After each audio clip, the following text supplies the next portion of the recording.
All right, all right. Hello, hello. Welcome everyone back in studio to another happy hour show. Good to be back, even though I'm only back for a very short time here. Motley Investor, how you doing, sir? Doing good, sir. How about yourself? Not too bad, not too bad. Little chitter chatter in the chat about what we are drinking. I am doing a Hex Siren. There you are. Rum and Coke here. Motley Investor, what are you doing? Got some pre-workout for the gym afterwards. Oh, nice. Goldk3y, welcome. Drinking anything fun? Uh-oh, muted. Muted, sir. Come back to it. There we go. Rookie mistake, man. I haven't been on Happens. stream in a minute. Just drinking a little early afternoon coffee, man. Need a little pick me up. So it's only 2:10 where I'm at. So, but it's 5 o'clock somewhere. So maybe I'll grab a beer There you shortly. go. Funny Jim, how are you doing? Where are you from? It looked quite beautiful there. Backdrop that I saw earlier. It's an amazingly beautiful day here in Miami. I'm in Miami until Monday, I think. So yeah, Nice. very nice. What's going on in Miami right now, Fundy Jim? Yes, what is? Pretty Good exciting. segue. Right now, they just started. That's what my noise was in the background. But George Gammon, Ken McElroy, Robert Kiyosaki right now are on the Fresh and Fit podcast. So they just started their stream. I'm going to be jumping out of this, not completely out, but just to participate a few times just to plug HEX and so forth. And then there's a cocktail event that's tonight, like 7:30 till about 10. So Hex Monkey, many people know Hex Monkey. He's flown out, and we're both going to be at Rebel Capitalist the entire weekend, basically doing our show, man. Do it to it.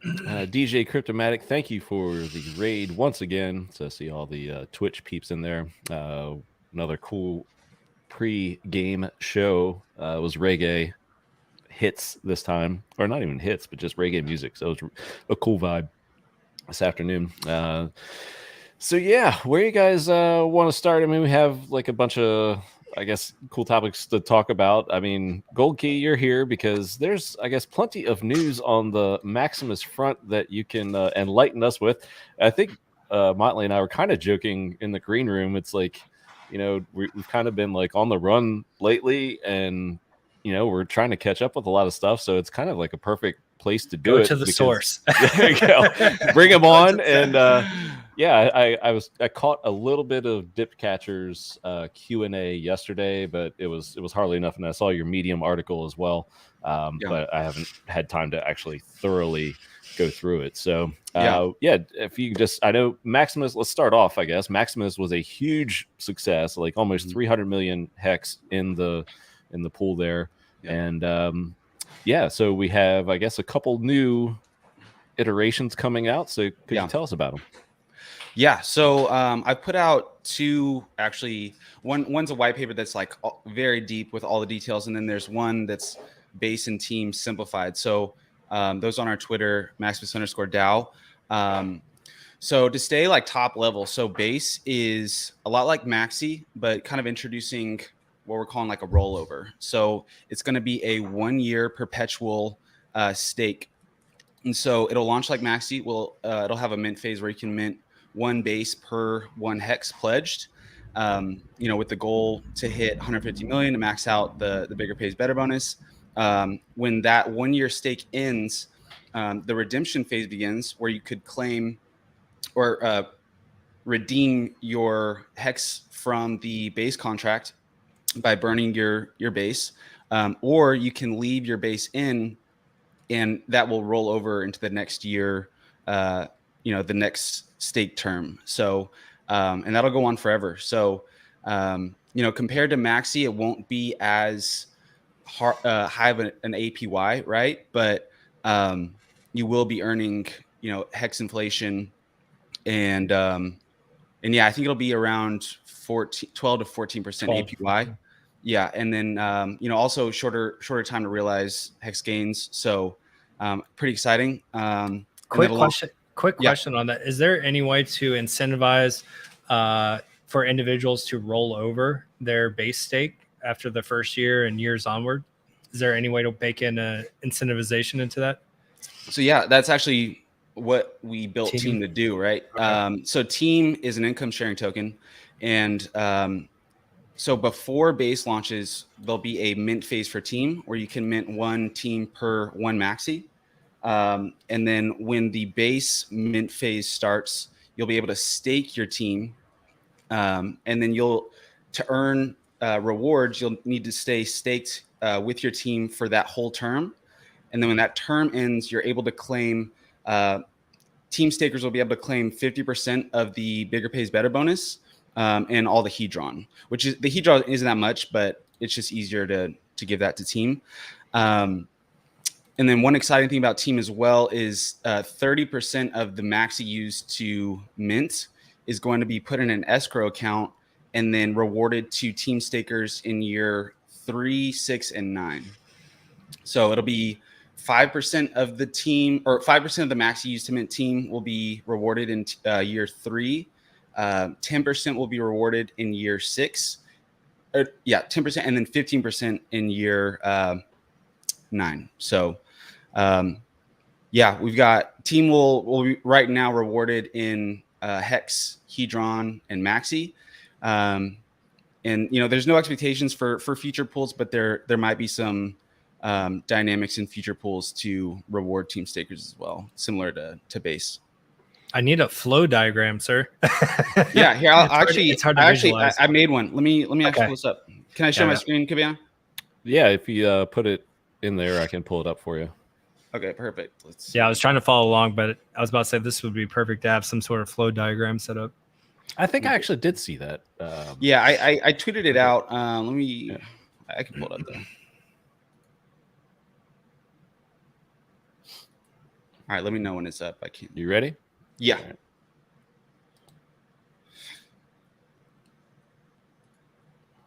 All right, is it up? Let's see. Yep, you're good. Okay, yes. Now we're Inception. There we go. There we go. All right, so it'll start out with the Team mint period where you can mint 1-to-1 with Maxi. After that will be the base mint phase where you can mint one base per one hex, and we call it the Team commitment period where you're actually staking your Team. Then the base stake will start, so that'll be 1 year. So all of this will be going on at the same time. So you can also mint more base, right, to add to your, but the new mint rate will be whatever the redemption value is. So it'll be 1 to, maybe 1.14 or whatever, and so that'll ratchet up every year. So yeah, base mint phase will be going on. The base redemption phase. So if you want to redeem your hex with your base, and then the Team claim period starts, and you can actually claim if you complete a cycle with your Team, you'll be able to redeem your rewards at any time for that cycle, because it's actually address based. It's not token based like base and maxi. So the smart contract will read your address and know if you completed cycles in the past. So you can actually claim at any time. And then the other, the new Team commitment period also starts for the next period. So base rolls over, Team does not. And that's to incentivize people to be active. We don't want, maybe lost Team tokens to dilute the rewards for all of their members. Yeah, and then the next base starts, and this cycle continues forever. I already see something cool to do, and I don't even want to talk about it. I don't even want to talk about it. Sweet. Yeah. So, yeah, that's Team and base. Pretty simple. There's some pretty cool game dynamics. I think it's going to be. So for the Team mint period, 30%. Oh wait, let me see. 30% is going to be rewarded back to Team members. 20% is burned, which will increase the value of all maxi, redemption value of all maxi, and then 50% goes into a mystery box, which similar to the OA, there should be no expectations there. And then I think. Let's see is there anything else on my mind? See, like people want me to talk about it, but like we're gonna talk about like Icosa and Hedron too, right? Yeah. And like it's funny because we're talking about this in the green room because I looked at Icosa and like it's more, I would say it's much more complex than this, and I just haven't got a chance to dig into this or Icosa yet.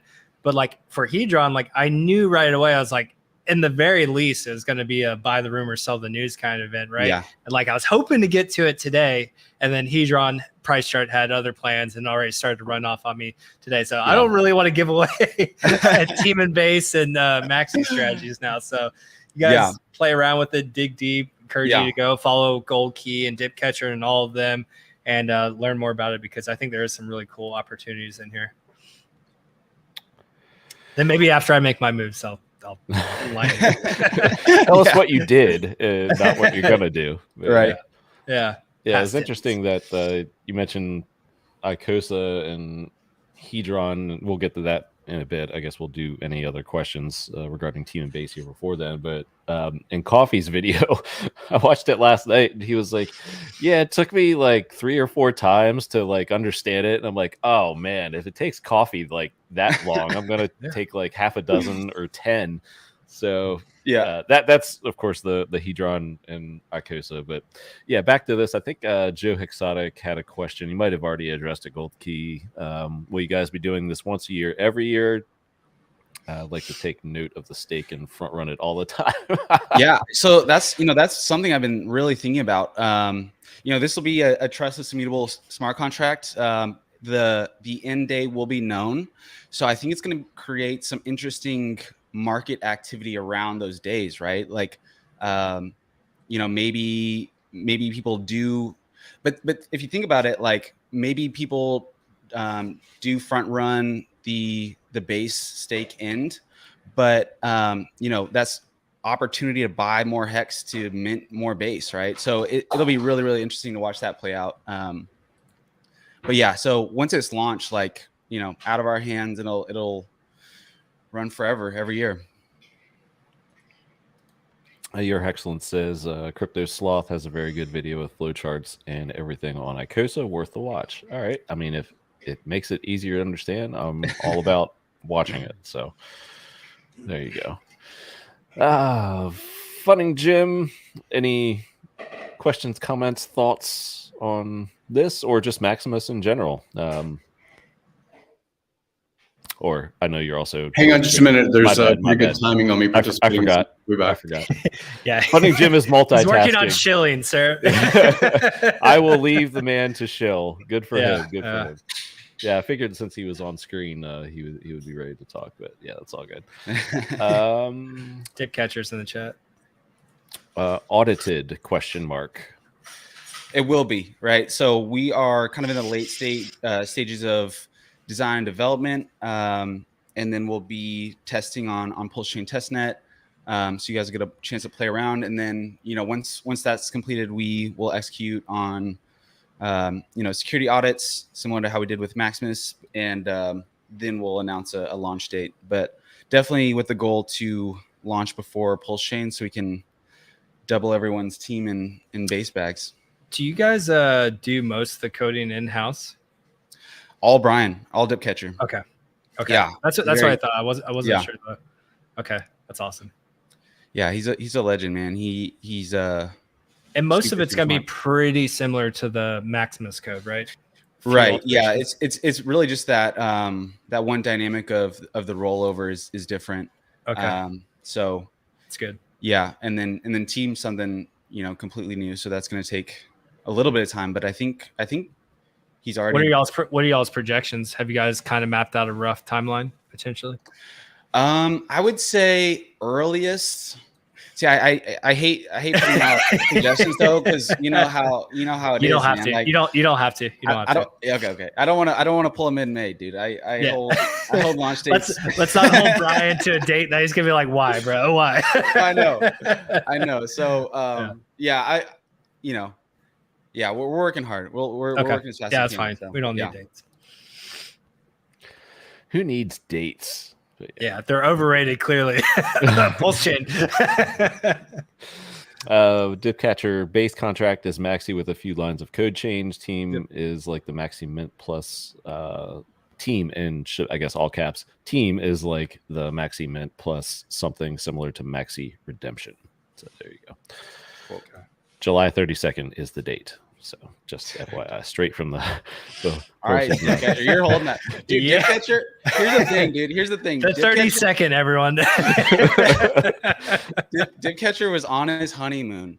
And you know, I'm like kind of running solo while he was gone. We were talking a little bit, and out of nowhere, he just drops, you know, base and team and shares a little bit about it. And everyone's like, what is this? And I'm like, dude, we haven't even like, there were still some details we hadn't hammered out. Everyone's Right. you know, wanting answers. And so I'm like, yeah, it was interesting. So hey, Dipcatcher, July 32nd, man, we're holding to it. Let's go. He was still euphoric from the honeymoon phase. Yeah. He was all hyped up on Mountain Dew. It's like, bro, man. we haven't even hammered out the details yet. What you doing? Oh man. Should be fun. Yeah, it'll be a good time. It's very exciting. Yeah, I think he was in Greece or something like that, wasn't he? Yeah. So, yeah. Good for Now him. that he's not there, we can share his location. Where in Greece did he go? Do you know? I believe Santorini and then some places around there. Yeah. I can't remember the names of them, but I love my trip out there. It was beautiful, haven't and been. I wanna go. and the food is amazing, bro. You gotta go. yeah. Gotta Motley go. If you did a can. happy hour from Santorini, I believe. Yeah, it was gorgeous. And then I went there like towards. I think we're still pretty into the swings of the virus, or at least like toward the later end. So it wasn't as packed as it normally is. So like had a lot of the island to myself. Like it was nice. Nice, Very man. nice. That's awesome. Looks beautiful. Big K was in the green room. He's having some streaming issues, and I'm having like camera issues. Hello, but I did see his shirt, so I'll just do this for him. This was from that's the sick. Chicago event. Nice. Dude, that's clean. I love that. It was like Big K's first pitch. I don't even know if you. I saw that. That's awesome, man. I don't know. Those balls look like they're moving a little bit better than Big K's. Yeah, that's a little too straight. Y'all saw that first pitch, huh? They're coming in with a little bit more heat than. Let's find that first pitch, actually. So Yeah, let's do it. Oh, Yeah. you know what? He's trying to come in the green room, so I'll save it for Yeah. if he can find his way in here. We'll hold off on that. So I guess any other questions in chat? I'll throw this out there. Any other questions for Team, Base, Maximus? I guess all of your Hedron still applies with this. Is that correct? I'm sure that would be a question. Yeah. So the Hedron's going to go to team stakers, but I was doing the math, and it's really For now. Yeah, for now. I For mean, now, right? maybe one day, but yeah, in talking to Dipcatcher, it sounded like just from an attack surface perspective, just a lot easier to give that to team, because with that redemption, people could just mint and redeem the Hedron. So yeah, it'll go to team stakers. Hex 19, let's go. Good to see Hey, you. what's up, Hex 19? What's going on? Your Hexcellence, if team takes a percentage of the BPB bonus, what's the incentive of holding base other than gas fees for the smaller investors? Yeah, so you're still going to get a lot bigger bonus than you would on your own for bigger pays better. So, if we max it out, still 5%, and you're still going to get a 20% longer pays better bonus with a 1-year stake. So, I talked a little bit in the white paper about a little bit of strategy around why you would want to hold it. For me, I want to utilize it as a tool to just snipe, maxi discounts, earning kind of base minimum, yield, but still holding liquid and being able to, grow my maxi bag is one use case. Base and Yeah. team is split evenly, 5% each. Correct. Yep. Okay. No. Sorry. 50%. Wait. Yeah. So sorry. 50% of the 10% bonus. Of the 10%. Okay. So 5%. Yeah. Okay. Exactly. Got it. And then team gets the Hedron, correct? Correct. Yep. Okay. Got it. Motley's brain is working. Yeah. I'm just Will he give away his secrets? No, he will not. not today. Not today. Tune in next Friday. There you go, Cabana. Next Friday. There you go. 4 more weeks next Friday, 4 more Fridays, 4 more happy hours. Yeah. Big K's trying to get in, but he's having camera issues. So tell him to come in cameraless. That's what I did. Yeah. I was like, just do audio. So beautiful voice works. I'm waiting for it, but at least everybody Dipcatcher just dropped another really good point. The base maxi pair is going to be great. As far as like impermanent loss goes, both earning HEX interest at different rates, but both earning. I think it's going to be a really good pair. Hex Iron has a good point. We just need to get Motley liquored up here. Just caffeine, sir. What pre-workout do you use? I think I'm using Lit right now.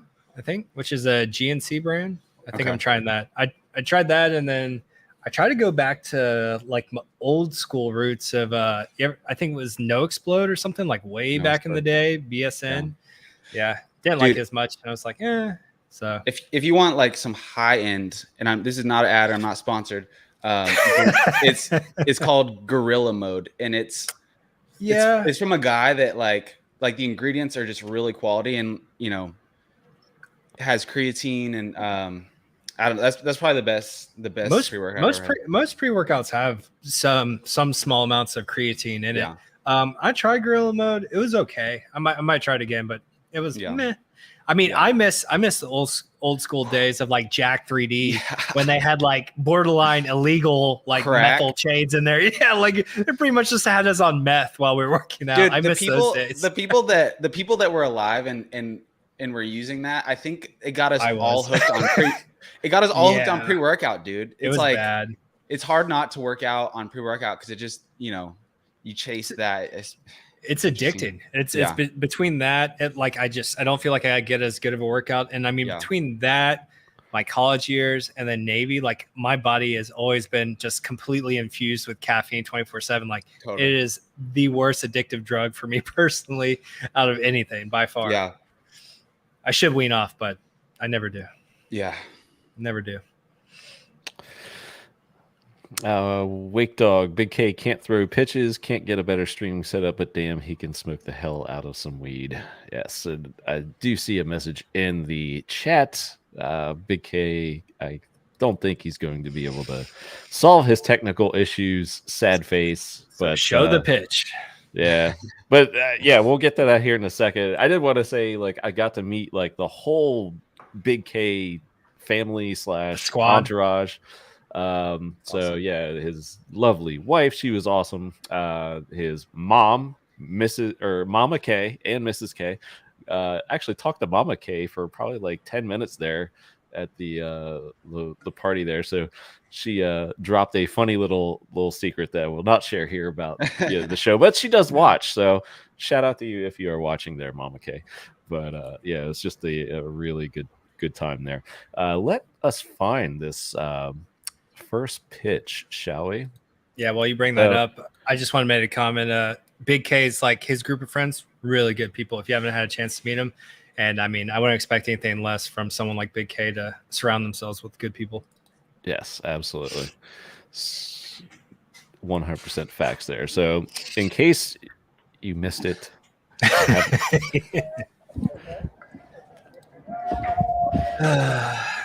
this beauty here. Here's the Sweet thing, jersey too. People underestimate how far the mound is from home base. It's far, dude. Like, I love watching the mascot here because he's just like, where'd the ball go? Is that a Nerf? Oh, ooh. Are you not entertained? that's It would awesome. be great to have a gladiator outfit on. Right. That was so awesome. Oh, so good. How's it going in the Fresh and Fit podcast right now, Gary? Pretty good. It's 3,200 people watching. So Nice, man. But I maxed out. I didn't realize that there's a weekly limit on super 500. chats. 500, sir. Really? Coming from a guy who Motley's knows found that out very before. well about it. Yeah. I was like, I'll yes, throw I'm mine all primed. I'm ready. And I was like, I've already supported too many hexagons. Oh my gosh. Let me get in there. Keep going. Is it per week? Is there anything that limits that? 500 per week, I believe. Damn.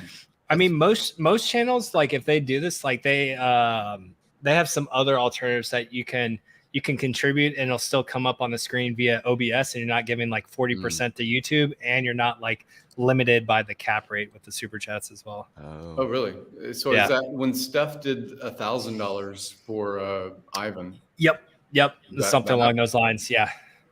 And you can like some of the couple of the TA guys, they have stuff set up where you can do it like via crypto, credit cards, you name it. But it still comes up on screen? It still comes up on screen, message, all that. So people still get that kind of like what they want. They want their message displayed. And then the creator gets what they want, where, you know, they don't pay 40% to YouTube. Okay, here's an idea. What if you put a QR code on your stream, Someone can scan and easily send from their phone Cash App with a simple message it sends and pops up, just making it super easy. You mean it automatically does it, or the streamer chooses? Well, I'm assuming the best way to do it would just be to build a web app that it just when you scan it goes to that website and then so it'd probably be more manual at first on the YouTube side, but we could build a web app for that. The problem is spam that can get your channel shut off. Oh, it's true. It's true. You know, there's people that will do it maliciously. Yeah. So. Dude, have you guys seen, there's these scammers that are playing Elon Musk videos talking about crypto, and then they're running a scam where it's like, send us 1 ETH, we'll send you 2. But it's so bad. And then I saw the first deep fake of Elon Musk, talking about some crypto to buy too. Like we're entering in a new wave of scams. It's pretty. Well, the deep fake thing has been around for maybe 2 years, year and a half, and it's gotten so good now. Yeah. It used to be that you could tell because the voice was choppy or mechanical or whatever. Now the deep fake sound is hard. You can't tell. You can't tell if it's someone speaking to you live or not, and the reaction time is really fast. Yeah. So you can actually have a conversation and think that you're streaming with somebody like now. That's crazy. That's how you're in two places at once. That's right. You're deep. Which one is the which one is this one or the other one? Exactly. That's crazy. Yes. But that's one of those things that was trying to be addressed a few years ago, and it wasn't as challenging of a problem, I guess, was authentication. Like part of it is, do you want to be an anonymous avatar that you can drop and create a new avatar? Do you want that life going into the digital future where you can constantly change? Or do you want, some kind of authenticated, here's the thumbprint and the ID number that is you, immutably throughout time? Like, what is that future? Yeah. That's crazy. I feel like at some point, there's going to be some AI that will be able to, just from your online presence, be able to like know who you are and like recreate you in a digital form, and know like even like be able to share thoughts from your perspective because of your, I don't know, your tweets or something crazy like that. That's one of the, actually that's I think it actually might have been discussed on the Social Experiment or some kind of documentary about like social media platforms and the algorithms that analyze, data points. And, there's an idea that you have a continuity of your biological self. And, someone like Richard or anybody else that cares about longevity, that's the task, is to stay alive. Yeah. On the other side is, there are hyper documenting there's experiments been going on for a while about hyper documenting a person's, experience, like they're vlogging or video logging every day, all the time. Their house is super wired. Whenever they go outside of their home, their car is recording all of their actions and commentary and statements. And the idea is that you can have an algorithm that would have answered the same as you would have answered, even though you have expired decades in the past. Like you're not here anymore, but your philosophies, how you would have commented is already recorded. Wow, and I think there's really high accuracy about, Facebook isn't as popular as it was, but there's a lot of data that within high accuracy can say, this is the 200 or 300 people in your Facebook groups of family members and people, how they tend to identify politically or, ethnically or whatever it might be, religious wise. Yeah. And then the percentage of probability that you're similar to the people you associate with, right? So they can, without you ever voting, they can know how you would vote. And without you ever spending, they would know how you would spend, right? Yeah. All these decision points. Yeah. That's wild to really think about. And it's like, at the same time, while all of that's going on, I think about this a lot, but like everyone's giving their DNA over to these companies that are providing like ancestry. And at some point, like, at some point, it's like with this consciousness of like who you are from your online presence and the AI being able to like extend that to like really know who you are in the real world. And then on the other end, this component of like you've given your DNA over and like maybe at some point we figure out cloning. Like it would be very this won't happen in our lifetime, but very strange for that connection of like recreating people. But like kind of what's the point? I probably wouldn't want to see myself as a clone, like the exact person I am, passed on. I don't know. It's a whole lot. We're getting deep, but I like it. That's how I think a lot. What's the question is, do you have to be forever? Exactly. We've been having kids for millions of years. Yeah. And the idea was you're throwing your genetic into the future. But now as we create digital selves, our birth rates are at all-time lows in Western societies. So, the self versus the projection of self is the question. God damn it. I couldn't proofread my super chat. Who's this idiot that can't spell? Good enough. I had to join as a member just to get a comment in there. Be a member of I was trying to scroll through on it and it wouldn't let my phone go up. I was just like, whatever, fucking send it. And then I read it after. It's like, oh, well.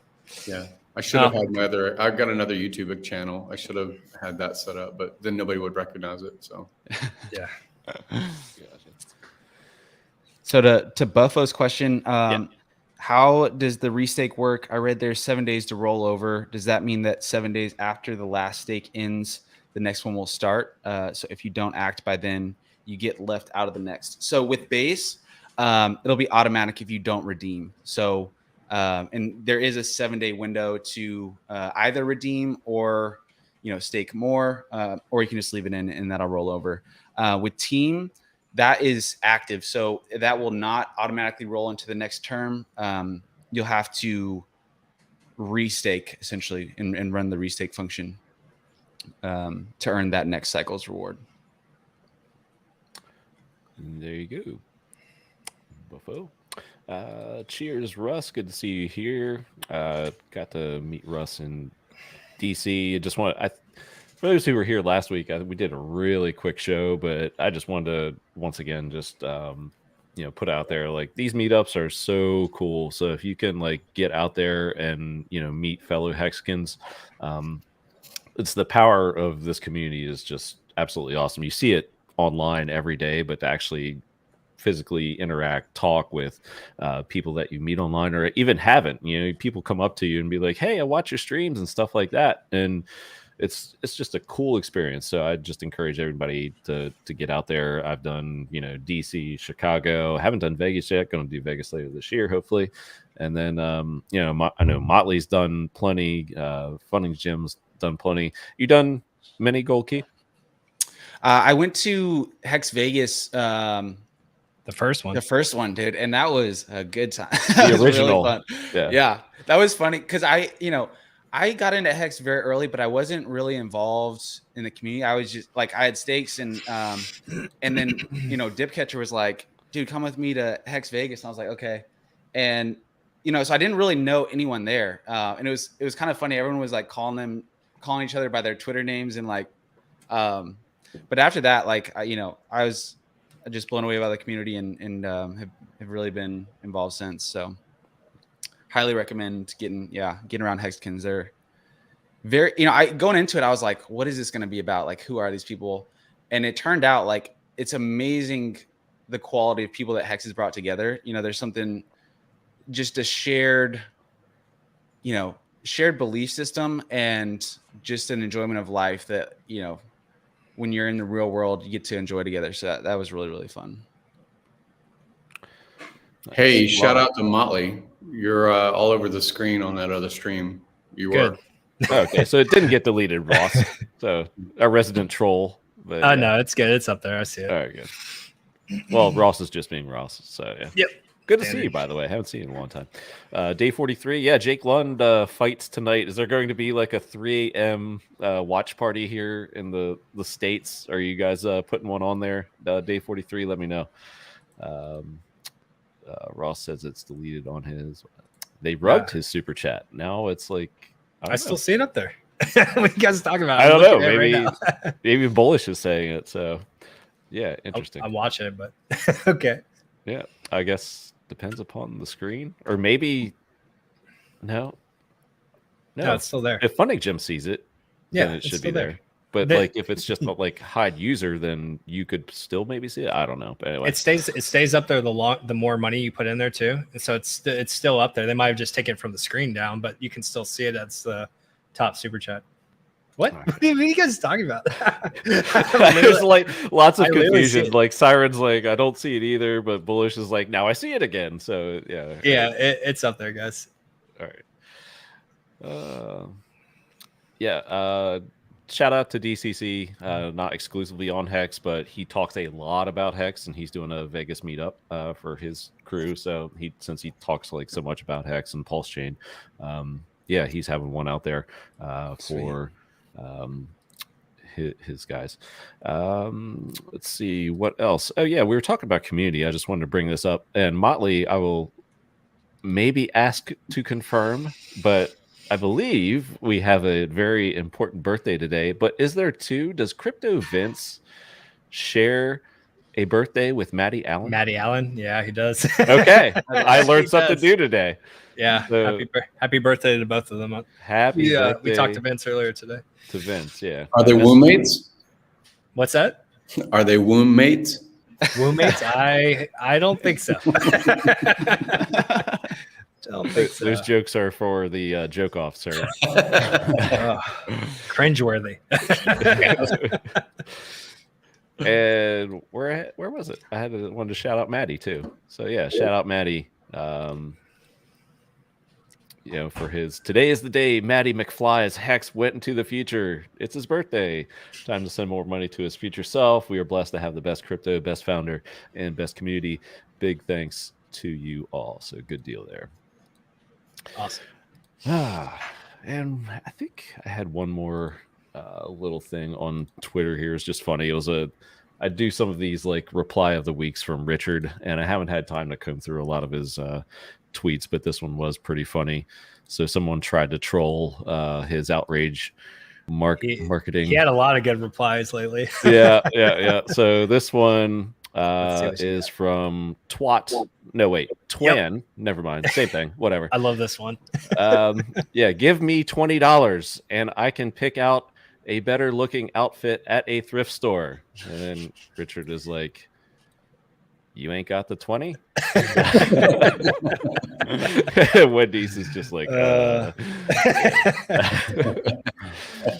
oh, so much fun on the socials. I like that he's doing the rage, but I don't know. What is fond of the facial hair? I don't think I like a clean shaven Richard. Dude, it was creepy. That first photo he posted, like me and Wendy's were looking at that shit. I'm like, man, like it was like the angle too. He was like, he got rid of the beard, and if you're an overweight dude, beards are better. Beards just give you a better defined jawline. So you have that.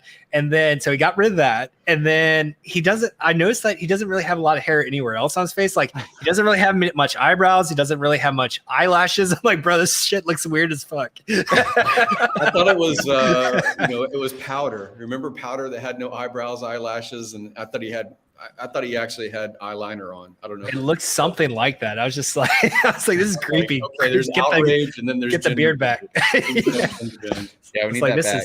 He's hitting the metrosexual audience now. Something. Yeah, Joe Exotic's into it. So he looks great. I'll debate you, Joe. It's something weird. Maybe just because we were so used to seeing him over the years, and I guess he had the long hair for a while too, like years ago, and then maybe the short hair was definitely better. That was that was an upgrade absolutely. for sure.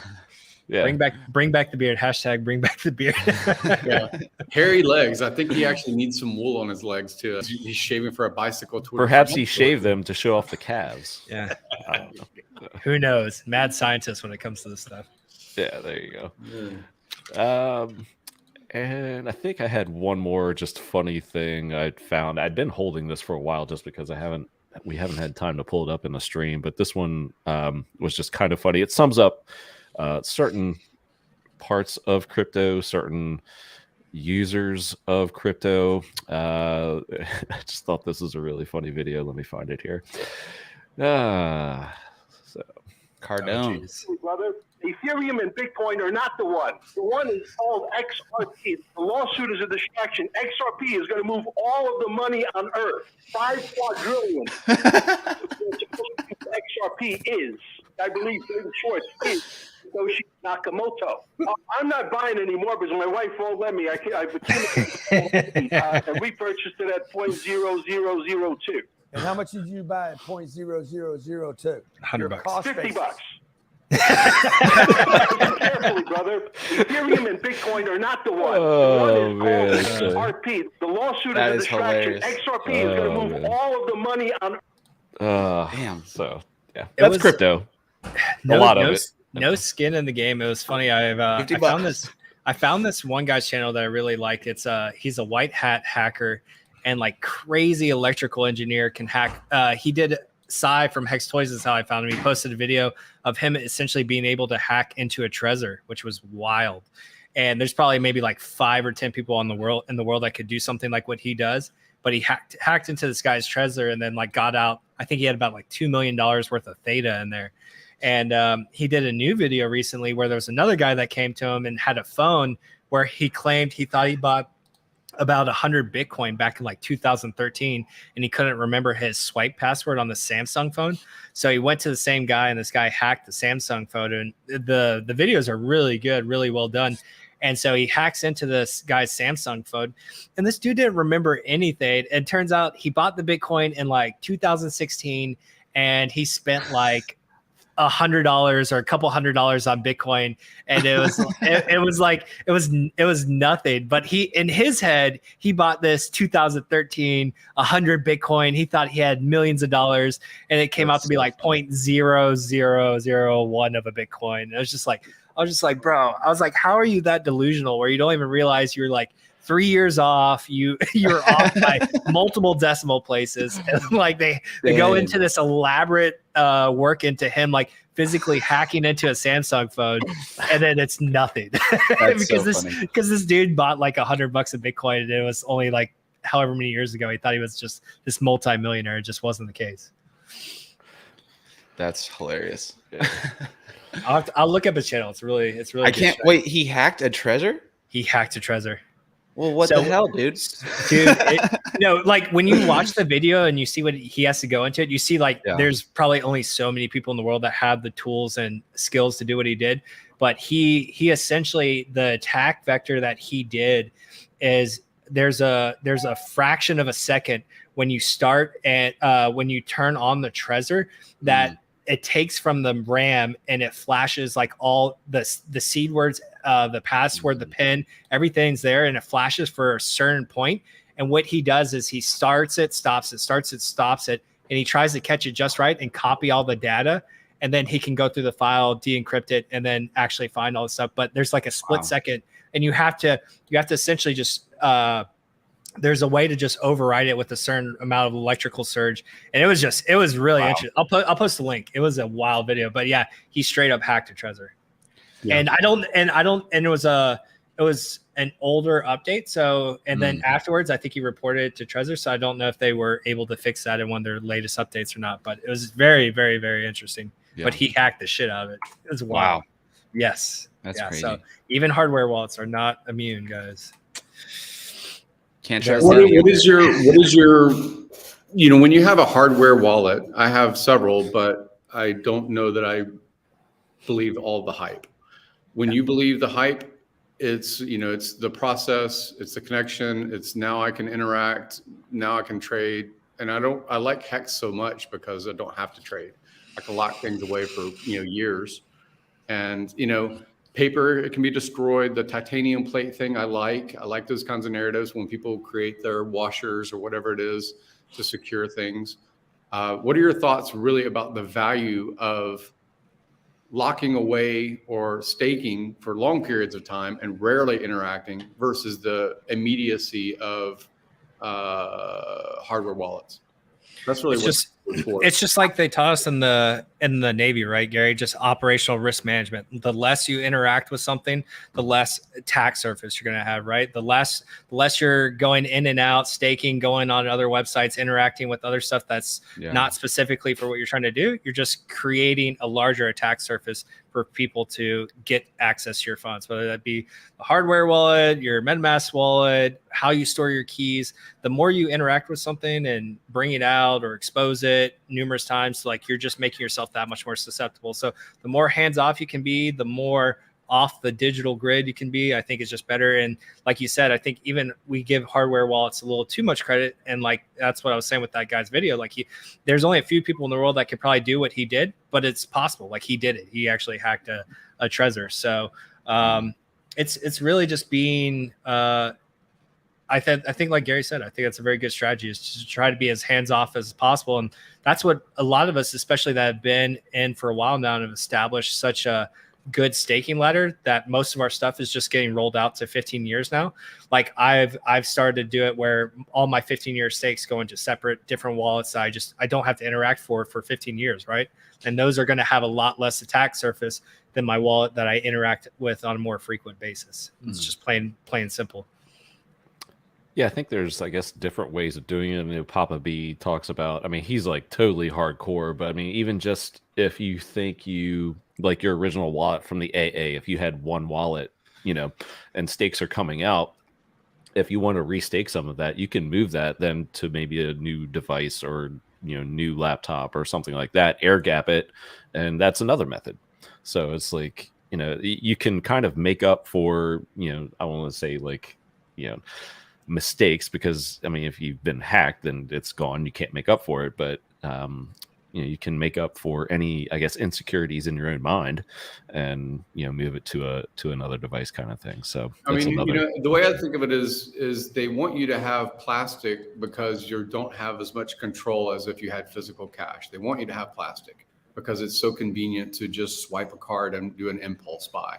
They want you, to use poker chips in a casino instead of something that you relate as money, right? Mm-hmm. And so whenever it comes to HEX specifically, like I don't really want the access. That's the whole point of me locking it up and staking it. That's the whole point of me thinking about it, maybe on a biannual or annual basis. But I really, Motley understands credit and leverage. I understand credit and leverage. We understand that, capital allocation and how to support yourself. So like this access thing is actually detrimental in my opinion. And I think that hardware wallets, they serve a purpose. There is a value. I've bought them in the past. I did it in 2017 and all these things back then. But the beauty of the HEX product to me is different because it's a long-term thing, just like putting money away to a pension or a 401k or burying it like a pirate in the backyard. Is I don't want the convenience. Well, one thing that's really interesting. I was going to say, Go ahead. You first. No, one thing I was gonna say, you know, I think if we pull back, we're having a discussion about treasures and hardware wallets, but the reality is like a lot of people are doing crypto on their phone, right? And don't have like the conveniency. You know, when I onboard people around and you know, we're sitting down talking about crypto, I see how they interact with their crypto and they really like look at their wallet. You know, if they've staked, they're looking at Staker. And so I don't know, it's interesting. What are your guys' thoughts on like mobile security and how, you know, how to manage that risk? Are you about to buy the Solana mobile phone? I was going to bring that up too. I didn't know you guys saw that. No. I'm not. I haven't really looked into it actually. I just saw the tweet. I think it's really interesting. You know, It restarts 7 times. Yeah. No, you know, just from like the perspective of like, you know, having an iPhone and, you know, a lot of people are using, you know, unfortunately still using Coinbase. I try to get everyone on MetaMask mobile. But yeah, I don't know. Is there more risk on mobile, or what are you guys' thoughts? Mobile. So let me make this comment again. From farming culture, you had a harvest. That's when you got money because you took your harvest to the marketplace and you got paid. You had calving season or something along those lines, right? So I like HEX because it kind of returns to what I liked about other kinds of sequestering value or locking up value narratives. It is an asset. It's not a currency to me. So if it's on your phone, it's very convenient, and it's too convenient. So I don't like the mobile phone stuff. I know that, you know, I like Staker and I love the fact that product exists, and I think that it onboards some people.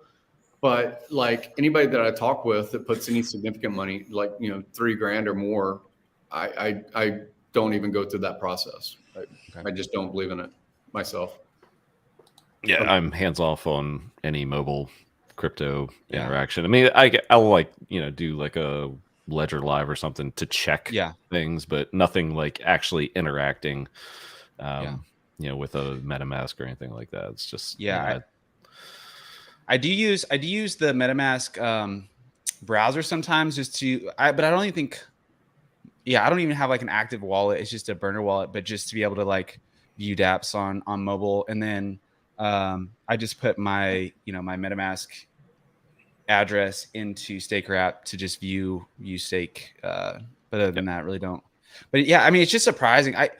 I'm blown away. I personally love computers. I don't like using a phone that much, but I'm blown away in like every industry how heavy mobile is with like creative tools. I'm blown away by people like, you know, what they design on their phones, and you know, it's pretty mind blowing. But personally, I'm a computer person. Well, even when you look at somebody was talking about it earlier. I think we were in the Twitter Spaces. RG was in there. I was in there. Some others were in there. And we're talking about the Coinbase. Johnny Chaos was in there, and we were talking about the Coinbase wallet. That's not a wallet. You know, that's you don't have actual seeds, from what I understand, and you're not actually doing transactions that are you know, you're getting ledger entries that are telling your balance, but that's a feed out from Coinbase. That's not sovereign control of your crypto. And so it's like a lot of languaging in product or service. Like the Federal Reserve is not federal, and it's not a reserve. You know, the Coinbase wallet is not a wallet, even though it interacts with crypto. The crypto that sits on a centralized exchange that gets rehypothecated, that leverages against you and shorts your own market. You know, all those kinds of narratives that, you know, it just takes a, you know, education and community to bring people into knowledge. Yeah, definitely. Funding Jim, Bufo has a question. I think you've touched on this before. I don't know if it's too in depth to get in on here, but my bank won't allow me to use my debit card for anything crypto related. I got to link my bank account directly. I don't know how to get around this, so I don't have to use Coinbase. Chase is screwing its users. Buy gift cards.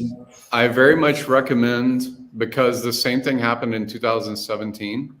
Was when the market gets hot, when there's some kind of nervousness in the air, then banks can turn off your debit card, your credit card, your mortgage, your car payment, anything you're using a bank for, right? Your checking account. They can choose to say, you know, just like any other business, they can say, we don't want your business. We're fine with other plebs. Maybe you're participating in crypto and you're eventually going to be bad for us in some way. So I don't even recommend Coinbase, Gemini, Kraken, all these other exchanges. Others have the different position, but I think I prefer Trust Token, which is trusttoken.com. It is TUSD. And what it is the SIC code, which is the type of business, is an escrow company. It's an escrow network, actually. So it's really only a fiat into an ERC20 bridge. That's all it is. It's not an exchange. I don't have to send people to do a KYC, and then they're going to see 200 other shiny objects like they would in Coinbase or Gemini or anything else. They don't have to learn how to basically set a limit order so that they can be on Coinbase Pro and get a better execution on their Ethereum. None of that stuff. It is simply an ERC20. And what I love about it is in 2017 and 18, you saw a rash of Bank of America, Wells Fargo, Chase banks not liking that you bought $500 worth of crypto with a credit card. And the news stories were, you know, hey, that's my credit, but you're not letting me buy. And the pushback from the banks was, well, credit is by permission. We will extend to credit, but we're not going to let you use it at a brothel if we know it's a brothel and you know it's doing something scandalous. We're not going to let you use it at a smoke shop and buy marijuana in one state because it's a federal break of banking, right? And a lot of these things have to do with like banking charters and merchant accounts that they might use as a proxy, right? So what's great about Trust Token, or TUSD, which is the dollar version of an ERC20, or T Euro, which is if you have a euro denominated account, or Great Britain has a GBP, or I think Hong Kong is the Hong Kong dollar. So they have 4 kinds of fiat that you can have. It depends on the type of bank account, the nature of your bank account, what kind of fiat is it. And it is about 1,000 escrow companies. So if you ever bought real estate or sold real estate, you've used a title company and you've used escrow. If you ever bought a high value car, high value, especially if it's like eBay or something else online or anything, then you used escrow as well, most likely, like collector cars. If you bought or sold a LLC, a C corporation, if you bought or sold a LLP, anything like that, you almost always go through escrow to do that transaction because the title is changing. The government is involved with the, you know, enforcing your ownership rights. So they're part of that process. And escrow handling millions or billions or trillions of dollars of transactions per year is a very normal thing for banks to interact with. So I only really recommend Trust Token. It was founded by graduates from Stanford, but later Stanford alumni, but later Stanford itself backs it. What's also great about it is it's 1-for-1. Since it's a bridge, they are a fee for converting, just like a bridge would be, but they are only holding in one hand the capital that you're sending in through wire transfer, and they're only minting out an ERC20.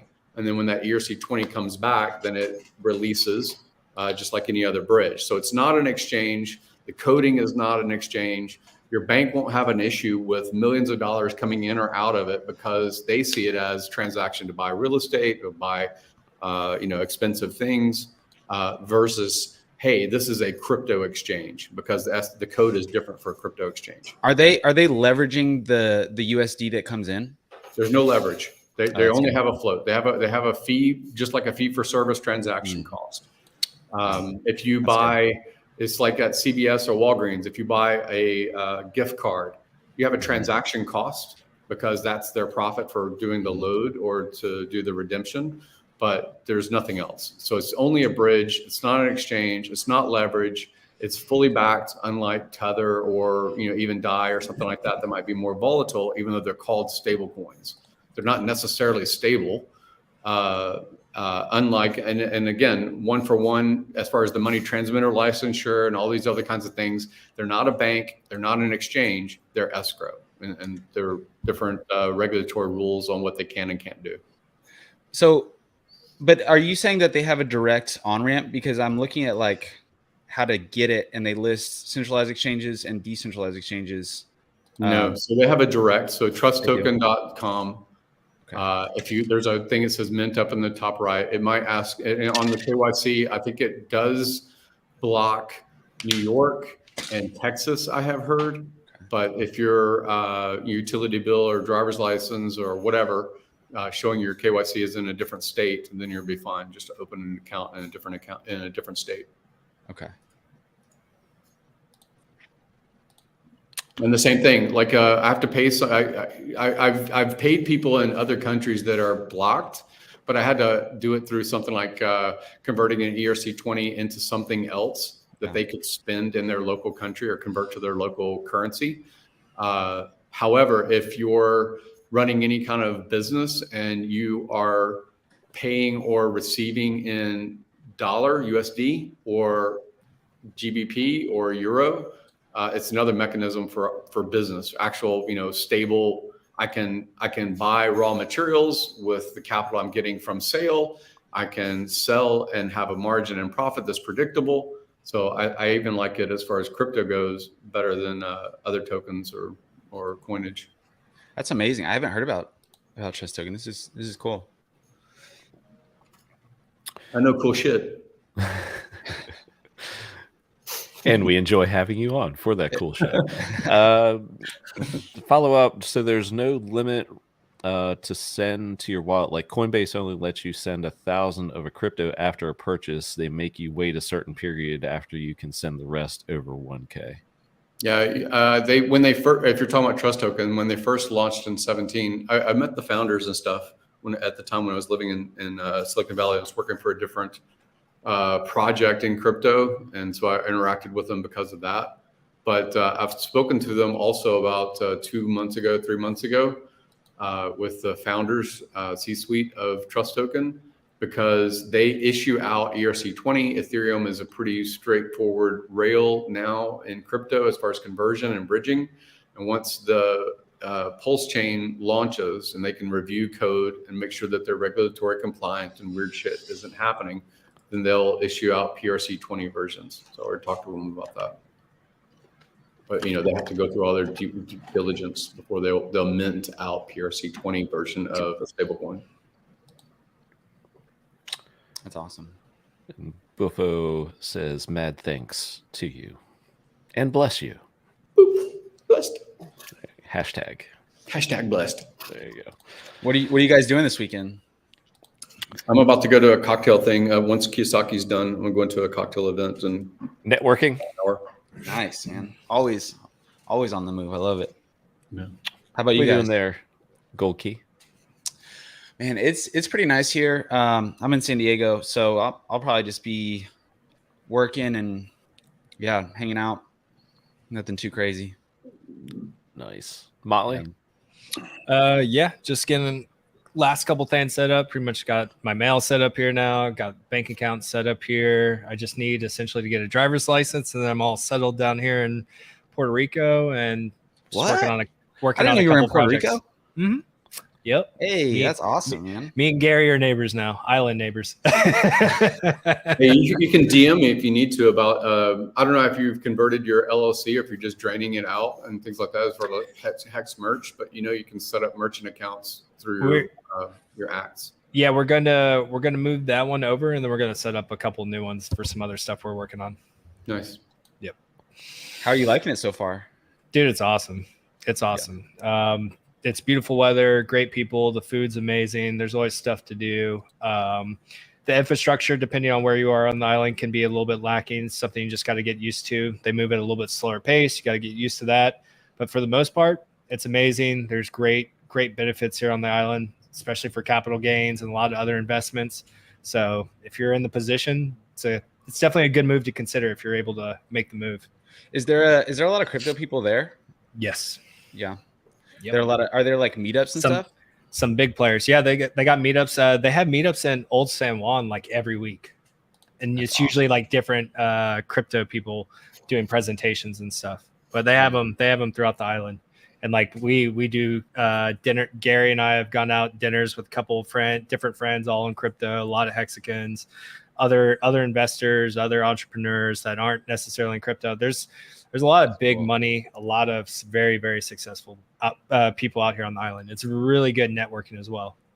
What's the perception of like, you know, the locals that were here before kind of the crypto craze? What's their perception of like, you know, new people coming in? Yeah, it's mixed. Depends. You have some that not so much, and then other ones that love it. Right? It just depends. Yeah, just depends.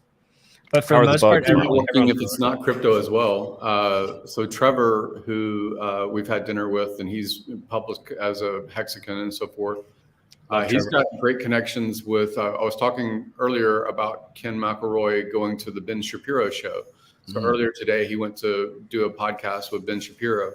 And because I had made that comment, Trevor was in the Twitter space and he had said, "Oh my gosh, I handle all of the merchandise for Daily Wire." So he's connected with the different people that are in charge of the Daily Wire, because again, this affiliation and association has high value. It doesn't matter if they're in the crypto industry, doesn't matter if they ever onboard into HEX or not. You have strength in your brand. So protect it, but also get out there with it, like something of value. Yeah. 100%. 100%. Our host went on a break. Elon, come back. That's awesome, man. There's like another out of the US kind of community. Is it Ecuador? Are like people in Ecuador too? Yeah, Frosty is. Mexicans down there. That's what's his name? Frosty. It's Frosty and this other guy that was he's a heavyset guy. It was a oil rig guy. Odin? Yeah, maybe that's the Yodin's not down there yet. He was down there visiting and hanging out with Frosty, getting a feel for it. I think he actually might have gotten stuck down there for a while because of the virus. But he's back up in Canada, I believe. But he has intentions of moving there. I think Frosty's gonna help him get set up. Oh, okay. Yeah. Yeah, Yodin's cool, man. I've like popped into spaces with Frosty and I don't know, man. It sounds like he's got some big vision of some like music festival event that he's gonna pop off and get some like big artists, and it's gonna be Hex themed. And I don't know. I hope he makes it happen because it sounds like it could be crazy, and he has a lot of influence because he's the tallest man in the country. Facts. Ecuadorians are not very tall people. That's the one thing I love. Like South America and Asia, when I go over there, it's like, oh, I'm kind of tall. I'm kind of tall right now. Take a picture of you, like, oh. And then I got like my buddies that are like 6'2" and up, and everyone's like, oh. Makes it really easy to find your tall friends in the crowd. That's funny, man. But no, yeah, he's doing a lot of good stuff out there. I do kind of worry about their government because, I mean, shoot, it's cool they accepted Bitcoin as their like national currency, right? But now everyone's about 50% poor, so yeah, it's tough, right? And dude, there was like a big backlash too. I didn't really follow that story, but dude, they removed people from power out there in Ecuador, so like you gotta be careful. I've actually I've had people when I was in Ukraine, and I brought all those guys like last year or whatever it was. I had some people with no necks, like the thug kind of ex KGB people. They're like, how do I get in this crypto? And like honestly, I don't want to onboard. Yeah, I know, man. That's too risky. Me explaining that it's a risk profile. Gary, what's up with my portfolio? Gary, why am I down 95%? I know where you are. I know where you are. They're going to redeem their crypto no matter what the fucking ledger says. Yeah. I come to see you and get my 100%. Yes. You gotta get them staked though, because then you're like, hey, you're earning trust to seal. Don't come after me. Yeah, that doesn't fly. Doesn't work. And so I really did. I had Alex, the guy that helped us coordinate. We had because we were security minded and everything like that. We had some people that had some political connections and things like that there. And the Westerners that are visiting at the crypto meetup, yeah, great. We talked all kinds of crypto and they got involved. They onboarded. But like certain characters, I felt like it was the mob. I was like, I'm not taking your shit, dude. It was funny today. I was out at lunch and I started talking to the owner of the restaurant I was at, and like we started getting into the economy and business and all that stuff, and started getting crypto. And like I could tell, like Lauren, my wife, was just like glaring at me because like I kind of told her I'd be like I'd be more low key about like shilling HEX and that we're in crypto and stuff out here on the island.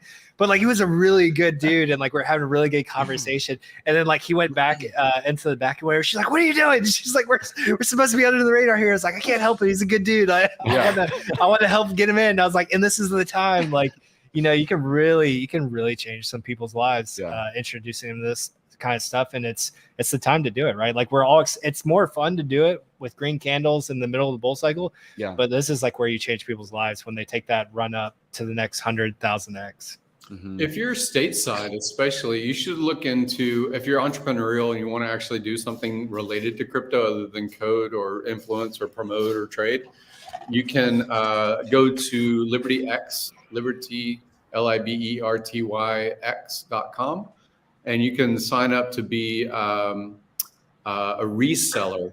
And basically, you make about 6 to 8% premium, because it's usually like smoke shops or convenience stores or the liquor store or whatever selling Bitcoin. And you know that they already have like a lot of times they'll have like ATMs, like crypto related ATMs. So they have an Ethereum one and they have a Bitcoin one, things like that. So that will be like an automatic way to participate in crypto, have some cash flow, things like that. It's the same kind of business as running a conventional ATM. You can place the machine, or you can, as part of your regular business products that you sell, you're selling Bitcoin, and Bitcoin and Ethereum are the ones that are used by Liberty. But do people use those ATMs though? I mean, I see them everywhere, and I've Dipcatcher used it once just to like do it, but like, do people use them? Well, the margin on an ATM is like, round trip 15 to 20%. I mean, because you're going to have an onboard of 5 to 10 as far as their cost rates, basically, of giving you the Bitcoin, and the volatility and things like that related to having enough cushion to operate as a business. But you can have you can set anywhere, you can go down to 0% margin if you wanted to just entice people that are asking for Bitcoin to participate with you or participate with other products you sell. So there's freemium kinds of reasons why people run Bitcoin businesses. Like they're going to involve them with something else that they're not going to make margin on the Bitcoin element. Or there's, hey, we offer this as an additional product to our and margin to our convenience store or whatever. So sometimes people they'll go to they'll do the same thing with like gasoline. The gasoline they're making zero money on, nothing, but they're making all their money on the convenience store stuff. I still have a new product. Okay, so imagine a card that, I think the hard part with like using crypto for cash is just like, I don't know, you have to like look at the market price and just know. But imagine a payment system / card that had your assets, and then when you go to a place, maybe that place wants to earn HEX or wants to earn Bitcoin. So they'll give you somewhat of a discount on products for using that asset and incentivize payment. Yeah, that's so Roger Ver launched Purse. Purse does something like that. That's cool. Purse, and there's I think it's called Bitoff or BITOFF. But basically what they're doing is they're saying, hey, you bought Bitcoin or Ethereum or whatever it is, and if you pay for your Amazon products or your Walmart products or your eBay products using crypto, then you're going to get a discount off of what you would have had to pay if you were using credit card or debit card. So, there's there's a lot of volume that goes through these online platforms for retail products. The margin is people will, and that's another way that people exit out without actually having capital gains. I'm not saying that they should, but they sometimes don't declare that they made profit. They bought Bitcoin at X dollars, but they bought retail products off of something like Purse or Bitoff. And so to them, they didn't have to convert it into dollar and then spend the dollar on their credit card or their purchase that lands at their front door. To them, they're getting product like, and actually I know people that, and I've made a couple $100,000 off of it in 2019 and 20 to participate in HEX. I've talked about it, I have content on my channel about it. And it was, you know, the people that were buying most of the product were actually running online businesses. Like, for example, before Christmas in September of 20, Apple iWatch was super popular, and the iPen or whatever, the Apple Pen for like graphic artists. So they had set a quota on how many you could buy. So if you went to a Best Buy, you can only buy a certain, like 2 of them or something at the Best Buy at the same time, because Apple was making that limit. Or if you did it online through Amazon, you had a quota on how many you could buy. But if that person was paying with Bitcoin or Ethereum and they were using Purse or BuyTop, then 10 or 12 people could supply them with 3 to 5 iPhones or iPads or MacBooks or whatever it is. So around Christmas season, around the 4 to 5 months before Christmas, you can make a killing. I mean, you can make amazing money by playing the crypto swing and the retail demand. Wow, that's really interesting. Wow.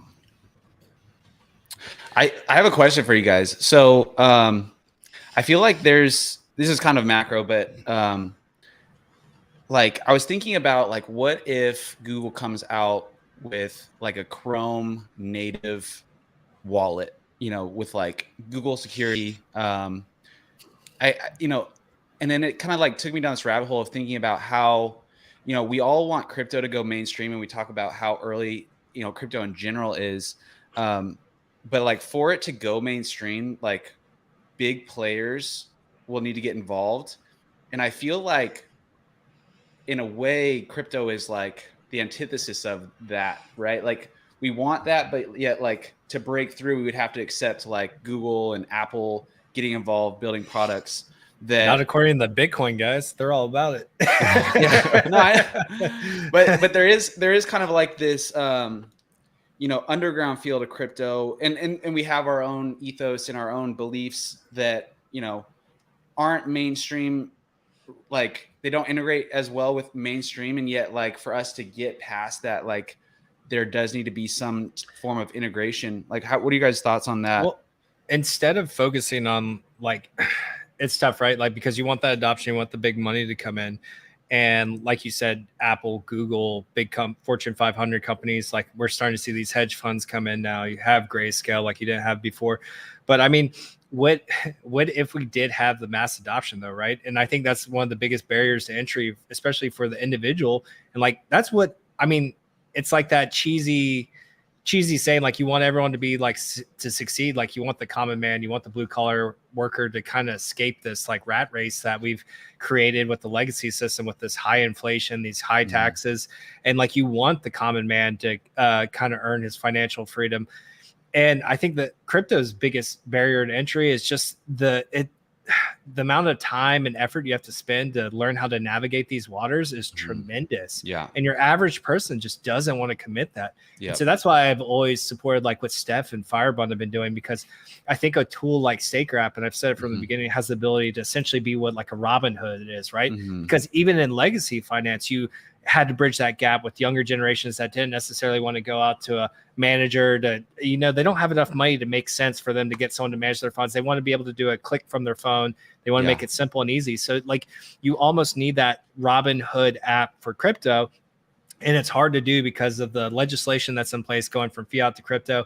And then also you have the security aspect. But I think if anyone's ever going to crack that code, it's probably going to be someone like a Steph and a Firebund. And maybe we get to start seeing that those barriers to entry come down once PulseChain launches. They create those fiat on-ramps directly into PulseChain. They're able to essentially just make it where everything's just a push of a button, right? And that's the one thing I've said with Staker that's still their biggest barrier, is the fact you have to buy their wallet with crypto. I don't know if that's changed yet. I haven't used it in a while, but I think you still have to use crypto. Is that correct? Has anyone messed with it in a while? No, I haven't. Last I checked, like you still had to buy the wallet with crypto, and that's overcoming one of the biggest issues, right? I think that maybe it's changed because Steph had commented maybe a month ago. I was watching one of their Sunday Staker app shows. Mm-hmm. And, I'm pretty sure he had said that they had sponsored, hundreds of thousands, if not millions of dollars worth of the cost as part of their business model to give them a Gnosis safe or Gnosis wallet or whatever. Yeah. And again, it's one of those things that even that was delayed though, was the problem, right? Like because they would have to wait, and if you don't strike while the iron's hot, like you're onboarding somebody, and it's just like, oh, I remember that, like how much do you expect to spend, and like, okay, you do the maximum amount, and they move you up in the line, but you could still be a week or 2 week, and people just lose interest. They don't have the attention span, and again, it just goes to that barrier of entry. It's like people that truly want to learn and navigate the space on their own. It takes hundreds of hours if you want to do it safely. Yeah, and he was doing the euro-based, being able to buy with your credit card or with your debit card. I don't know if that process is onboarded yet, but I know he was doing all the licensure for that. That's what he had said. It is one of those things too. Like I just saw a billboard about the new Apple iPhone that is security. Like, we care about your security. Your security matters, right? That kind of narrative. And yet, I remember, and again, we love people having absolute control and security until something bad happens. Yeah. And I remember that somebody had some terrorist thing, some husband-wife thing, had shot some people in California or whatever. And then they were like, we need to get into their iPhone. Like, how do we get into their iPhone? And you remember that story. There was like third-party vendor that was like, Apple, Tim Cook, you need to make sure that you make it possible. And he's like, oh, we can't. But then like a week later, somebody did. And then there was suspicion that it was really Apple. They just couldn't out front say, we're giving up our security model about our product. Here, this third party hacked it on behalf of the FBI, right? Yeah. So we care about these censorship resistant, Wild West, I should be able to do anything I want to until it's kiddie porn on Bitcoin's network. And you're like, oh shit, like we don't really want that. I mean, they have such crazy stuff out there now too. Like, I don't know if you guys have ever looked into Pegasus, but they have a new version of Pegasus, which I think it's called Pegasus 2. And it's literally this government-based program that as long as they have your phone number, they can essentially hack your device, and you don't even need, it's no click hack. Like you don't need to open the message. You don't need to do anything. They just need your number. And this thing is so crazy smart. Like it'll steal all your information at night when you're inactive and not using your phone. So you don't notice it slowing down. It does all this. It has like self-destruct features built in, like crazy stuff that at the government level, and all this stuff is getting sold around the world to different agencies. And like, so it's tough these days. And like, you really do have to take security in your own hands. And like, that's the biggest issue with me and cell phones. It's like cell phones is always that common link where you have this like personal listening device 24/7, whether it's Siri, whether it's Google Assistant, Bixby, whatever it is, like they're always listening. There's a reason why you have all these catered ads and everything these days, is because all your information is valuable to people. Amazon farms it, Google farms it, everyone's farming your information. And then government agencies have this crazy stuff. Like it's very hard to maintain privacy these days with just the way that we live with these devices. Yeah. Well, and that's why the Soul phone is actually really interesting. Not the fact that it's a Soul phone, but the fact that turn on, sir. It's the best brick in the industry.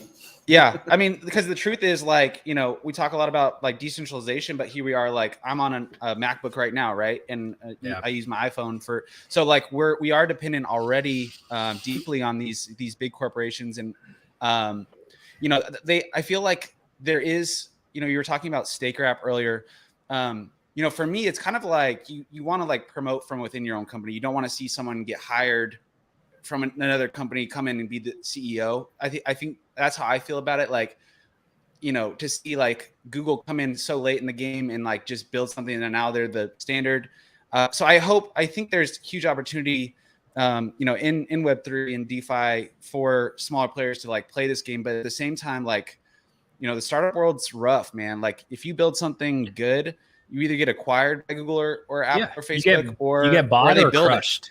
You get bought or crushed. And that's we run into this issue now where like essentially we have these giant digital monopolies. Like they own everything. Google, Amazon, like you said, like these companies are so large now. Even if you have a superior product, even if you have something that's going to take market share away from them, they have so much money now. They just acquire you or they crush you. One of the two.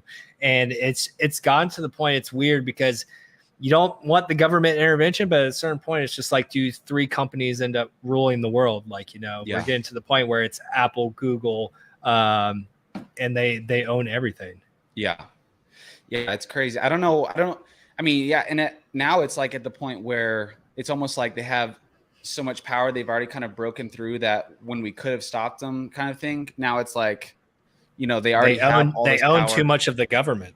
They lobby too much of the government. They have too much money.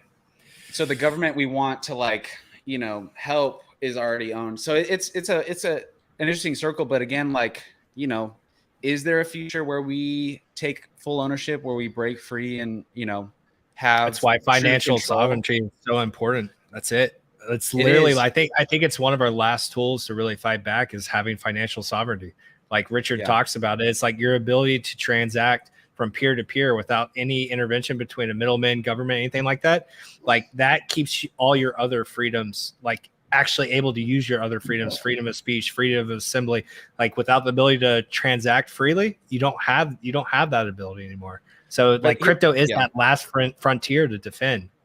But I don't think people realize what, like, if that battle really comes to fruition where we are like really trying to separate ourselves from the traditional finance market, like, you know, a lot of people talk about this a lot, but like, I do view that as like a physical confrontation that could, you know, get ugly, right? Like if we're talking about true sovereignty where, you know, the government can't come in and like take your crypto, which they can right now. That requires, you know, the power of the people to actually stand up and meet that, which I just don't know if enough people are even aware of it, right? Like so few people are actually having these in-depth conversations. And I think a lot of that comes from too much of their time is being consumed to even delve into these deeper topics, right? Because the average family is working that 9 to 5 plus overtime, plus weekends just to make ends meet, just to make up for increased taxes, increased inflation, and they're tired. They come home late. They have to take care of their family. They pass out. They rinse and repeat the next day.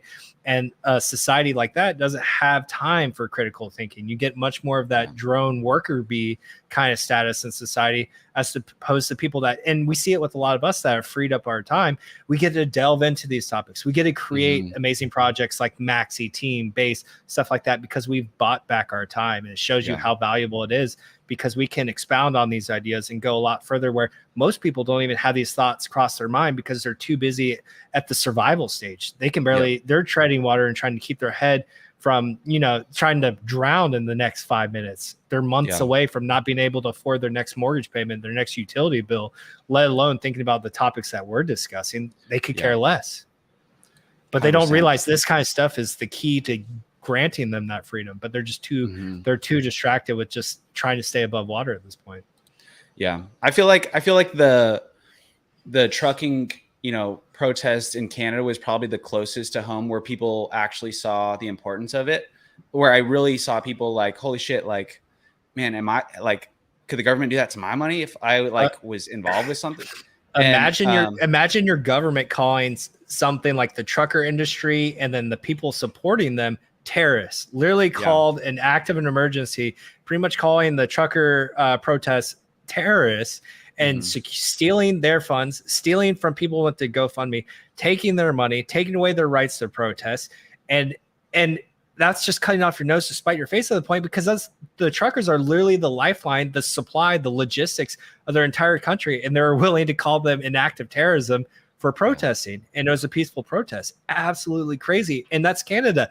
That's supposed to be our like friendliest country out there. And they're willing to do that.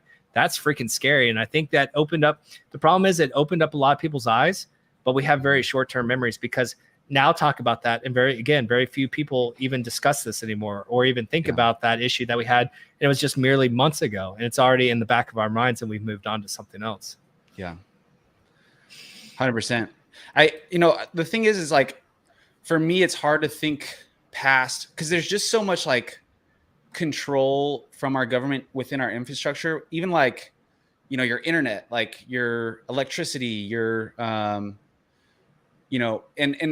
again, back to like the sole hardware thing, most of the hardware is these big corporations that are very tied to the power, the people in power. So, I do feel like, I think about stuff like Starlink with satellite internet.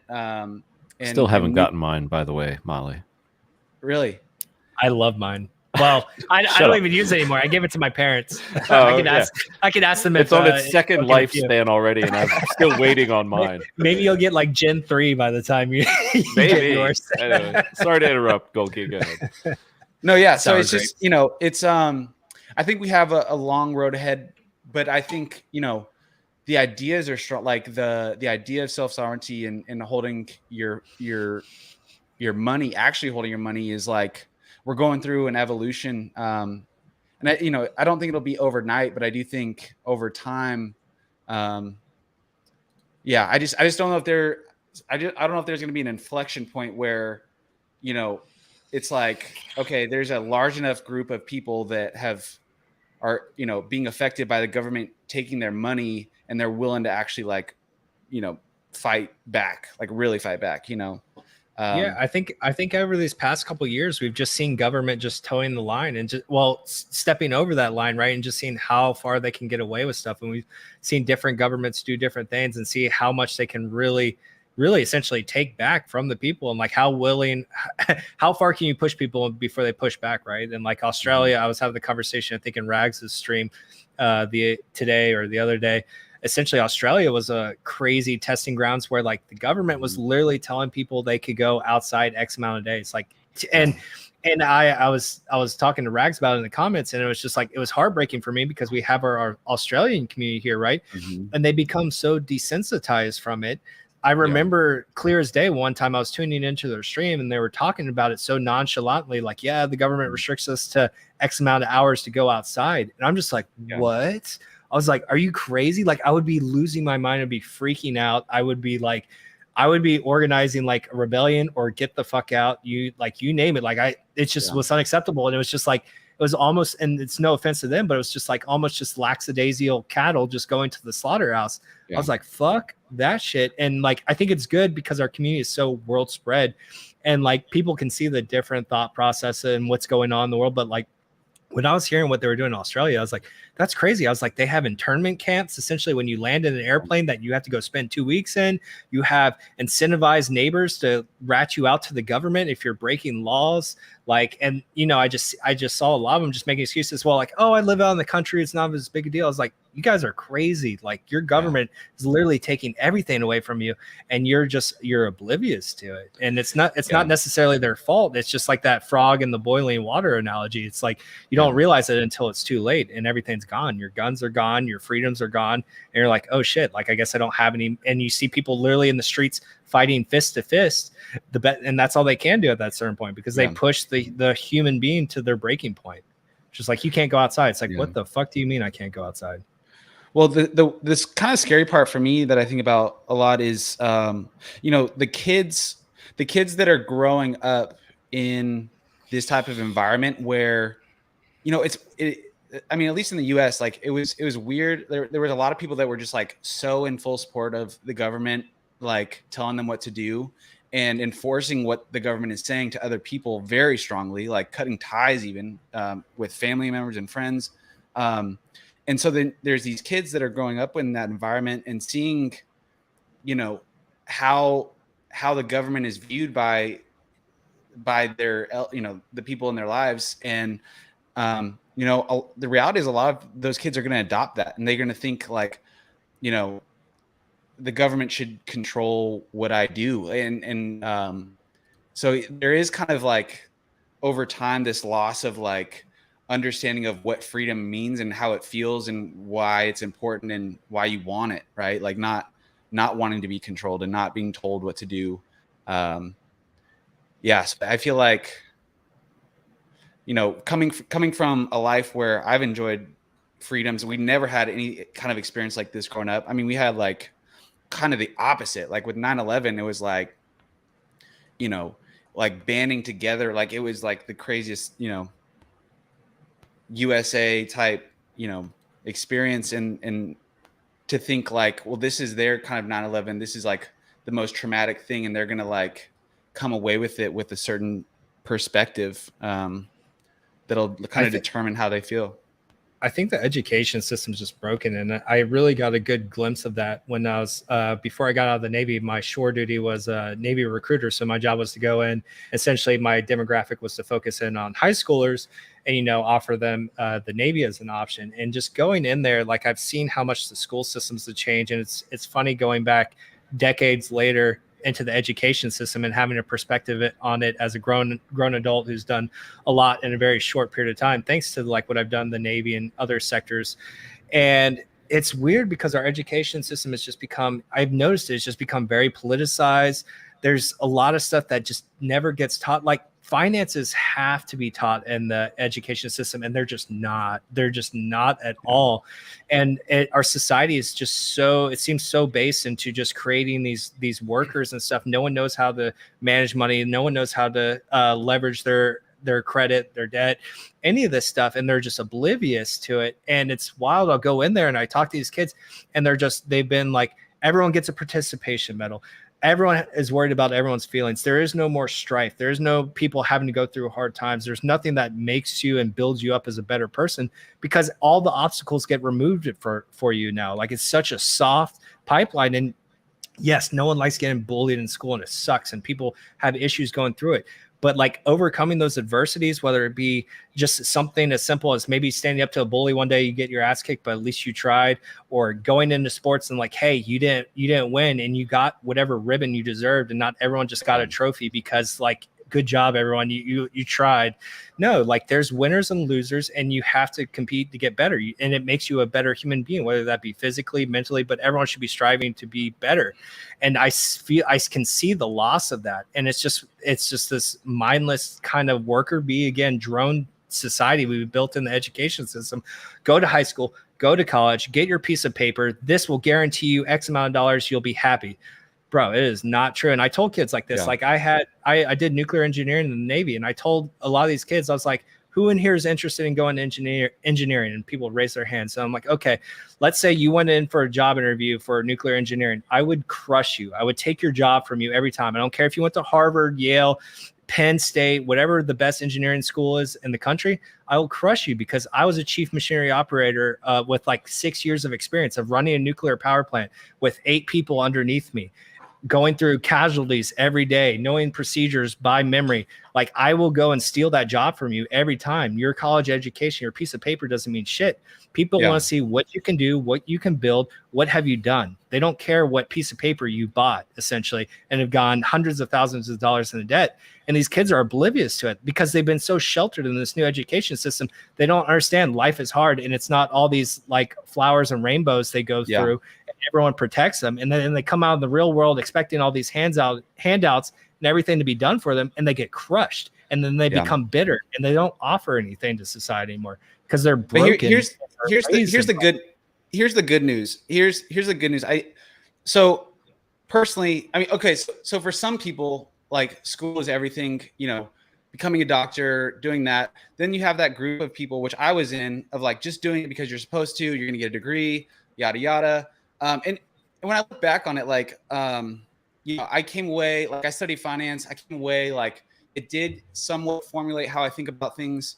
But, you know, high school and younger was irrelevant. I mean, and I don't like, I learned what I needed to, but at the end of the day, it wasn't like what really taught me life. But the thing that was different then versus now is there was some online, like, but now it's very online. So like the game has changed. We've gone from the industrial age to the information age, and everything that college provides you, 99% of it can be found online for free. For 100%. Free. So the thing is, like, when we're talking about like a broken school system, it was already irrelevant to most people, and it's just becoming more. It's an industry like, irrelevant. Exactly.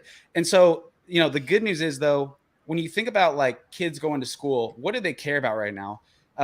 They mainly care about like content creators. That's kind of the bottom line. They're watching gamers, they're watching YouTubers. Now, what do those people care about right now? NFTs and crypto is like one of the top 3 things that all these people are playing the game, and they're in it for money, right? Like, but the thing is that these kids are buying in. Yeah, these kids are buying in with their parents' credit cards, and then, you know, just to be a part of it. But in the process, they're like getting an education in finance because they're playing this game. Exactly, they're learning markets, dude. And for me, I learned markets on this game called Neopets. It was an online game, but it had this free market where you could trade goods, and that little thing taught me about like trading. And you know, from there, obviously it developed. But now kids are actually playing with like real money, which could be good and bad. But like, they're learning at 16 what we've learned at like 30. Right? Oh yeah, it's and you see this acceleration. And I was having this conversation with someone not too long ago. Bitcoin used to be that gateway into our industry, right? Into the crypto industry. Now it's no longer Bitcoin. It is NFTs. It is these gaming cryptos. It is stuff the younger generation's more interested in, and it's meme coins.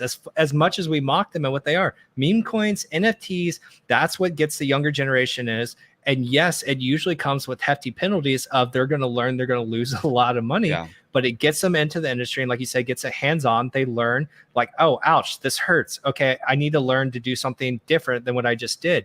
But they get in here, and this is where they're interested in, though. And this is where I see legacy finance struggling, because eventually you go through these generational gaps where the old system, the older people, and RG3 hates this, but the boomers, like they do die out. They get older, and the new generations, the new 30, 40-year-olds that make all the money in the economy, or a majority of it, they're looking for the investment vessels that interest them the most. And I would argue crypto is becoming more and more of that. The barrier to entry is the knowledge and experience you need to get in here, because it is such a difficult field. But it almost requires a younger generation that grows up on this, comes in on these NFTs, these meme coins. But once they're in the space, they're some of the quickest, smartest people to pick up on this stuff. And that's why I laugh at some of these idiots that sit there and, you know, they might be 30, 40, 50-year-olds, and they talk about wisdom even in the space. And they're like, oh, well, what does this person know? They're 16. It's like, I guarantee you that 16 can navigate this, 16-year-old can navigate this space probably infinitely better than you, because you still think Bitcoin is the GOAT. And you're like 5, 6, 7 years behind the 8 ball. And this 16-year-old kid came in here, and he's going to run circles around you. And I see it over and over again. And it's just these new younger generations. They found the asset class, because this is the asset class of the future, to break this broken system that we're in, to get out of the rat race. And the younger kids, they see it, whether they realize it yet or it takes them years to come to that conclusion. But at that point, they'll have made enough money and they become serious investors. And I think that's why the next 5, 10 years, you really see that huge transitional period from legacy finance to crypto. Yeah, 100%. Well, that happens throughout all of time. You know, you don't want to listen to the music that your parents or grandparents listen to. You don't want to wear the clothes that they wear. You don't want to live in the nature of their 1970s home that you grew up in. You feel like you're deserved in your adulthood a different style, a different whatever, right? That's the same thing with like things that we value. Legacy people value, you know, a paid off home. Almost nobody has a paid off home. Almost everybody levers somehow. They play in the economy that way.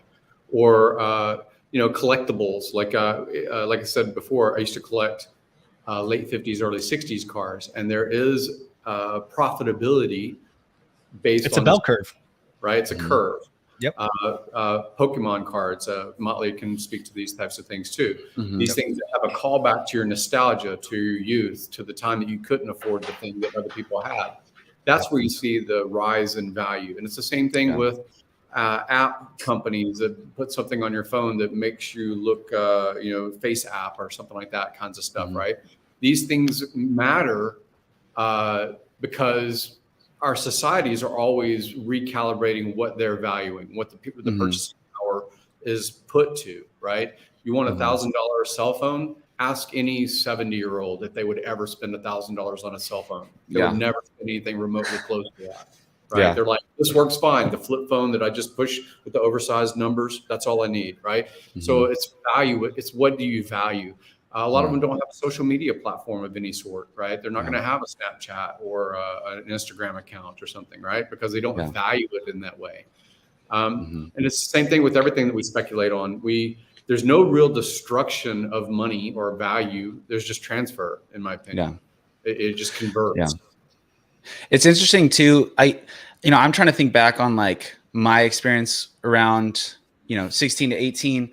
And I don't know, the hard part, I feel like, the reason NFTs and meme coins and that space is just more exciting, right? Like they see the and all these things super early, and they're trying to get their, they're trying to get their 1000x. And at the same time, their risk tolerance being younger is a lot higher, right? And so it's cool. It's cool to think about though, like, coming into DeFi, coming into something like HEX, it's almost like a maturity thing, because it's like coming to understand like a longer term vision for your life and the ability to earn, like putting your money to work to earn yield, which, for a lot of people it takes a long time. I think, the easiest way is to like, oh, I maxed out my 401k. That for most people, that's their thing. And with HEX, it's like more, it takes a little more strategy. It's not as passive. But, from a crypto perspective, it's like a maturity thing to like start thinking more long-term versus, those 1000x plays.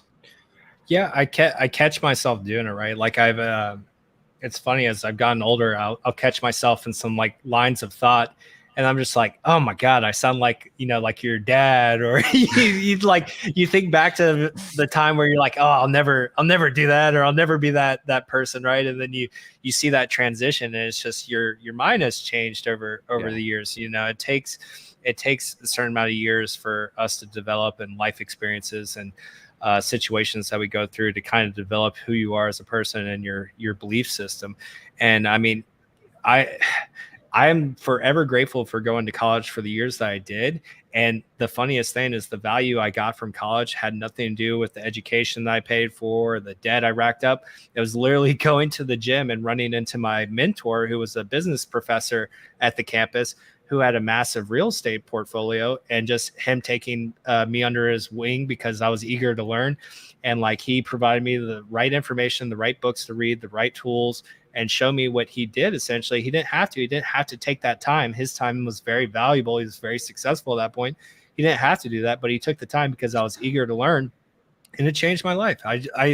It was like, I remember to this day, the light switch just going off. It's just like, I will never get ahead in this life if I'm working hourly for my value, my money, right? What I was never going to get ahead that way until you flip that switch in your head where you realize you have to make your money work for you. When you go, like Richard says all the time, like when you lay your head on that pillow, you better have something, a business, an asset, something that's earning you yield while you sleep, or you will never get ahead in this game. You will always lose out to the system that we're in currently with these crazy taxes and inflation. You're never going to get ahead.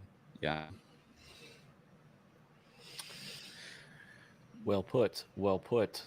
So tying up. So I gotta ditch out, guys. My event's going on, so I'm gonna ditch. But I will. Good luck. Nice pick. Have fun, Gary. Promote like a king. You look good. You look good. All right. Talk to you guys later. See ya. Thanks for coming by. Yeah. So I guess the last thing I just wanted to touch on was, HEX was trending like for a while. I might have been like for days now. And I think it was might have been the Twitter Spaces with RG and Mando. I think Mando brought up just like his idea, like, or, threw it out there. Could we be at a tipping point? Because we've had, I guess, HEX was mentioned on Bloomberg. I think it was the Times as well. Wall Street Bet social account picked it up. I guess because it was trending. How close do you guys? That's not the real Wall no, Street but I bets, mean, Joe. it had like pretty sure it's a 25,000. Yeah, I'm pretty sure it's a Hexican that made that account when that all that Okay. was trending. And I mean, very smart, ingenious thing to do. Yeah. But yeah, it's not the actual one. But it works, right? Yeah. It was very smart. I mean, for I someone saw to do it. So Yep. Yeah. Keep going. But I mean, aside from that, like the Bloomberg kind of thing, I mean, that's as legit as you're going to get. And you know, how close are we? Because I mean, clearly we are trending, and lots of new eyeballs are on it. Charles Payne was commenting on it yesterday. I was like, I don't know if he meant in person. Probably he wanted to see Richard's watches in person, but it's just like, you know, he's like, bring those watches, and then we'll do a show. I was like, oh man, just getting him on, because Charles Payne's also a buddy of Cody Willard, by the way, which would be really funny. But yeah, look at our trajectory, Cabana. Like, to me, I was talking about this with some of the Swedish guys and Johnny on a phone call earlier. But like, to me, like Hex is Thanos, right? Like the shit is inevitable. Like that finger snap is coming. When it comes, who knows? Like, what do you mean by tipping point? Are you talking about price going up to $7, $10? I think it might be like virality kind of thing. Yeah. But I mean, what, just like what is that? What is it like holder? Like when you're thinking about like, oh, now Hex is officially viral because we have this. Is it holders? Is it like time lock value? Like what's your thoughts on that? I think it's just a very simply put, and I don't know how you can measure this, so I'll leave that up to you guys to throw it out there. But it's the users from a Luna, a Celsius, realizing the superiority of Hex as a product, and that word goes out there, and we trend like, instead of 8,000 tweets, it's like 20,000 or something like that.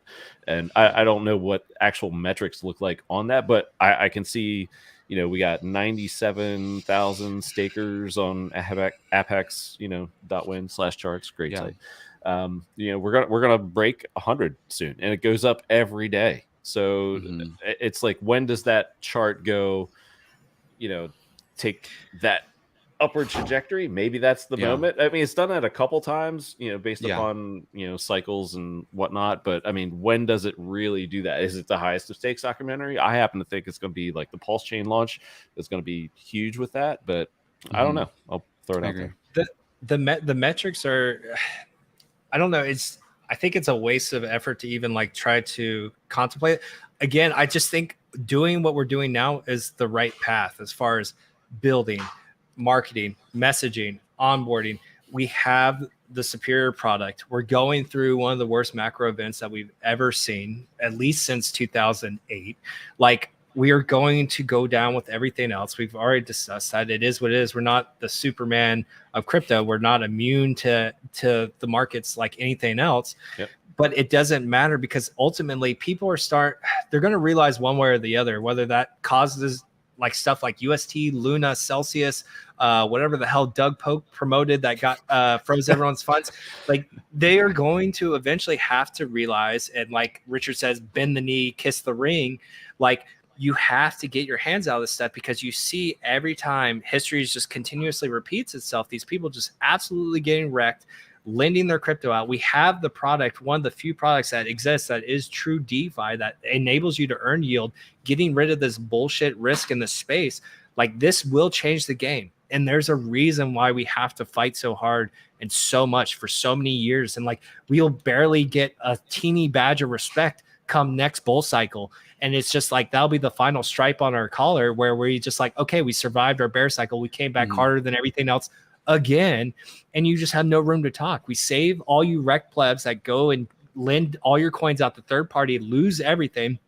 And this community eventually becomes the most successful, the most wealthy, the most productive when it comes to building, marketing, everything. Like, you see it now. We might not have the reaping the benefits, everything, but it's all in the works. Like, the amount of projects, the amount of outreach, the amount of marketing, the amount of connections that people in this community have, that a lot of us don't even realize is going on behind in the background right now, is astounding. To me, it's just a matter of time. And what do hexagons have in excess? It's time. We bought our time back, and we're not going anywhere. And people outside the system, they just don't see this. They don't realize this. It doesn't show up in your TA on a chart. It just doesn't. So people like Mitch Ray or all these other TA and these TA guys, they just don't see it. They don't see what's coming. But like us, the ones that are in depth, know what this community is capable of, know what's being worked on. Like it's only a matter of time. It's inevitable until this thing just takes over. But we're gonna fight a lot of resistance along the way, because the largest players, the most money is in the hands of this third party middleman bullshit that we've been fighting for the past couple of years. It's going to take time to break down those walls or build up a better shining hill on the city on the hill. Yeah, I liken it to like buying followers and engagement. So if you buy followers, you know, you can appear bigger, but the quality of user is awful and you'll get no engagement. So kind of to your point, Motley, it's like, you know, we're doing this grassroots. So the foundation is strong. It's getting stronger all the time because it's just growing organically. Yeah. And in the end, years from now, that's going to play a pivotal role, as opposed to, you know, just some social media blitz or something like that, to where we get a brief pop in engagement and then a bunch of plebs, you know, sell at the first dip or something. We've never seen anything like this. There's never been an asset class that physically keeps you locked up for 15 years. Yes, it's an amazing product, but it keeps you invested. Like when you sell your product, you no longer have a vested interest in it. These staking ladders, not only do you realize those insane amount of X's and gains, but you're invested in the product, the community, for X amount of years, however long you decide to stay. You're not going anywhere. You're going to end up, and it's funny because whatever reason, this product has attracted a lot of like-minded individuals. So luckily enough for us, we all pretty much like each other for the most part. We all are pretty much on the same page. We're on this crazy united front. Yes, you see all the bullshit drama, fucking grown-ass men acting like children sometimes, but it is what it is. It's bear markets are emotional. You're just going to see it. It's going to happen. But overall, it's a united front that's just unstoppable. And like the crypto space just doesn't know it's going to hit it. Legacy space doesn't know it's going to hit it yet. It's that revolutionary, that game changing, and we're just ahead of our time. And like it's to sit here and ponder what the metrics are of when do we hit that virality, like it's going to happen because we bought our time back. So it's inevitable. I'm excited for it, and like that's why like this opportunity right now in this bear market, it's tough, right? There's a lot of pain, a lot of people are down crazy amounts, but like it's a switch you have to flip in your mind where you have to see it as an opportunity. Otherwise you're going to be miserable. It's like you wanted to be an OG. Congratulations. My bag is now pennies compared to what it used to be, but you have the ability to acquire the same bag that I did a year something ago. You have that chance now. Do you seize that opportunity, or do you continue to bitch and moan like why price go down, why red candles win moon? Fuck that. Take the red candles, take the price going down, and accumulate that bag that you've always bitched about wanting. Take action. Don't sit there and just wait for your participation ribbon, because no one's going to give it to you. You have to earn it in the space. You have to put skin in the game. You can't be that guy that puts in $100 and say, win retirement. Fuck you. Get back to work, grind your ass off, and invest what you can afford to lose, but put some serious skin in the game. If you want to change your life, you have to take risk, but optimize that risk. Reduce all those attack vectors, reduce it by knowledge and information and education that you know that you're in the right asset that's going to give you the best chance for success. And that's what I did in the beginning of HEX, and it worked out for me. And you have the ability to do the exact same thing that you wanted to potentially do, but the entry point was just too high. Now you have it. We've wound back the time almost a year and a half. When are you going to get this chance again? You might not. You need to start. When are we going to get that T-shirt, Motley, on HEX merch? Why red candles when moon? When is that available? Give me the design and I will throw it up. I'm busy. I'm working on other stuff. I just like that quote, but yeah, I do like that. I do like that. Yeah. To your point, I'm very, very excited to see, PulseChain's effects on HEX. I think it's a new storyline. I think it's a lot of new energy. And, I do feel like HEX will, when I think of PulseChain, I just think of like HEX being kind of a funnel as a store of value that people will realize and take the time to learn, because they'll see its performance on PulseChain. So, eyes coming to PulseChain, money coming to PulseChain, eyes from PulseChain going to HEX, I think is very powerful. I think it's interesting, like, to watch market cycles. When prices going up, it's a lot easier to promote and be happy and like shill your shit, right? And then when it goes down, it's a lot easier for the people outside of it to just like be like, your shit sucks, and I told you so kind of thing. And it requires, like, to become good in this market, it requires the ability to like be objective. Like, you got to pull back and it takes actually like changing your paradigm about like when a dip happens, like viewing that as opportunity. And I say that a lot, but it's like you have to internalize that and figure out, even though your other assets and the world's crazy in a recession, like figure out how to make more money to like take advantage. If you don't have enough money right now to take advantage of the opportunity that this is, you got to get scrappy, right? And that means so but another thing too is like I mentioned PulseChain as a new storyline. I view the things building on HEX and around HEX as new storylines, as new perspectives of getting new people in that maybe connect with a different storyline than the traditional like HEX storyline. And regardless, it's bringing money and attention and energy into the HEX ecosystem that I personally believe will, alongside the more grassroots approach of like onboarding person per person, this type of energy will accelerate that in my personal view with Maximus DAO, with Hedron, with the HEX Trust coming out. These things are like multipliers of like how quickly HEX could grow. And so it's just you're strengthening the underlying asset. You're building all these things around it, and that again, the PulseChain is a good indication of what's to come, because we have this great narrative of, yes, we're copying the entire system state of the Ethereum blockchain, which has never been done. Cool. Awesome narrative. Great marketing. World's largest airdrop. You'll get PRC20 version of all your ERC20s. And will a lot of them have value? Probably not. A lot will die. A lot of people attack that, but there will be some value. There will be some arbitrage. There will be some trade. There will be some pools, incentive tokens. So will be value there because it is a free airdrop, and it's going to be the most massive airdrop that's ever existed. Cool. So you have that narrative. But if you look now and you look at all the projects like what you guys have built, what Alex has built with Hedron, with all these like 50 something other dApps and other products surrounded around HEX, around the new ecosystem of PulseChain, PulseX, all this stuff. I've never seen anything like this on any other layer one that's come into existence. Like when Richard says they've all been ghost chains, it's true. They're ghost chains. And then you have people bridging over, okay, play around, cheaper fees, got it. But eventually they die out, lose interest.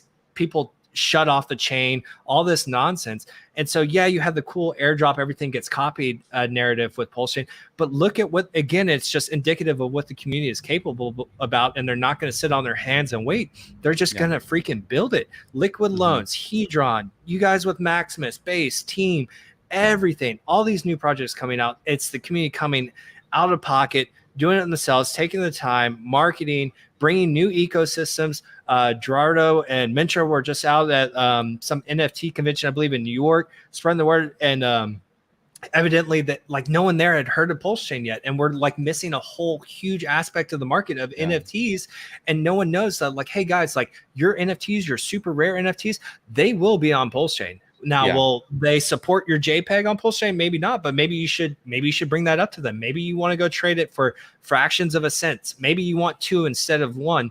Maybe you should petition for that. But no one had heard of it, and we talked about it earlier how huge of an aspect of it is in this market currently, especially with younger generations. Even Richard isn't a big fan of it. So what? We're trying to get more adoption. We're trying to get the new younger crowd in, and whether we like it or not, NFTs is a path way forward these days. So you have to take that into consideration. But you have a younger, very intelligent individual like Gerardo and his team out there doing the initiative and putting in the work and getting the message out there. And you have that amplified 100 times over with other community members doing the same thing. And I've never seen anything like that in existence on any other chain. So that makes me so bullish for the future of HEX, PulseChain, PulseX, the entire ecosystem. You can't say with 100% credibility that it's going to be successful, but I have a very hard time imagining that we do not just smash this out of the park. What's the timeline on that? I don't know, but does it matter? Because we have all the time. We have more time than anyone else does. And you talk about community, that's a huge thing, and probably like in the grand scheme, like the most important, but not the, discount, 14 or 15 devs or however many there are working on other things like wallet and kind of like ease of onboarding, things like that. Maybe like a stable, another NFT platform, like stuff we don't even know about yet. Yeah. And, we, on top of that, we have an entire community building. So it's just like you were saying, insane potential. It's very grassroots too. Like, here's the one thing I will say, like, I mean, it's not like PulseChain led, which is really interesting. So like I've been researching kind of like other low gas chains like Solana and Avalanche. And I will say those do, like when you go to the Avalanche, like their main website, they do feel more involved with like developers and providing like those resources to like build. With PulseChain, it feels much more foundational and like, now the thing with that is that like, because PulseChain is a fork of Ethereum, there's already so much resources for building on ETH that maybe we don't need to support that. And also, introducing a great product, innovative products like PulseX initially is going to maybe offset like, that more centralized thing. But I will say when I look at those narratives of their platforms, like what kind of drives is them pointing to projects that are building, like great products that are building on their chain, right? And to me, the focus kind of feels right now like PulseX and HEX are like the centerfolds, which they should be. But we all know that for PulseChain to succeed, we do need to have those builders on here.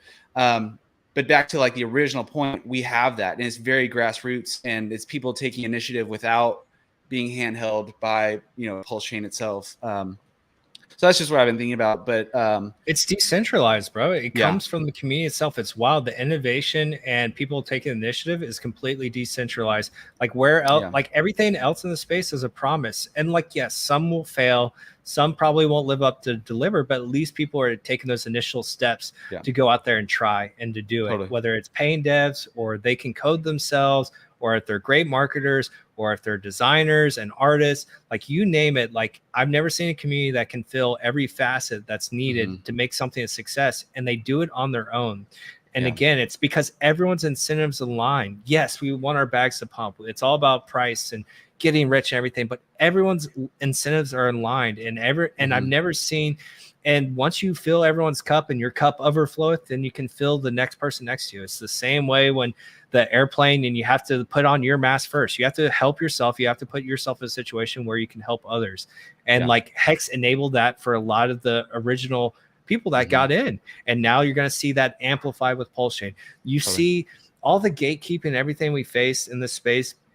They're all silent now, but you see these big influencers. You see Superman, you see Ivan on Tech. All these people have invested serious money into PulseChain. Like you're going to see gates come down that never came down for HEX. You just are. And it's going to be an interesting ride. It's going to be wild. Don't forget those grassroots that we came from, right? Because that's what makes our community strong. Like you're going to have these big influencers come in and everyone's going to want to go kiss their ass, and it's cool, whatever. But don't forget what made our community strong. Don't forget that we were the original 300 Spartans that made HEX, PulseChain, PulseX, this entire ecosystem what it is. Don't forget where you came from, kind of thing, right? And we just become a stronger, closer knit family for it. And it's wild to say that too, right? Like we literally sit here and we stream, we drink on Friday nights, we have all these other streams, but like we can look at all these names in the chat right now. We know everyone. We know Hex19, we know Archie, we know CI, we know everyone that's in here because we've been talking to them for years. And like our audience, our community, it's not another YouTube subscriber. It's not another person to buy a shill link or a leverage trading link. It's literally someone that we've met in person, where we've interacted with for months, years, and you know them to some degree. You really do. And that kind of connection makes you think them as a people and not numbers. And so it just makes us so much closer knit, and we pack such a more powerful punch than anyone else. And again, it goes back to like, it's just a winning formula for success over time. Totally. And the cool thing is, with the projects that are PulseChain focused, Richard Hart set a very high bar for a good product. Yes. That very high. Like, coming to PulseChain, you better like be on your shit. But it's also, instilled very, very good values that like the projects are being held to, right? Like being trustless, being having no admin keys, being audited, like these things that Richard Hart did for HEX.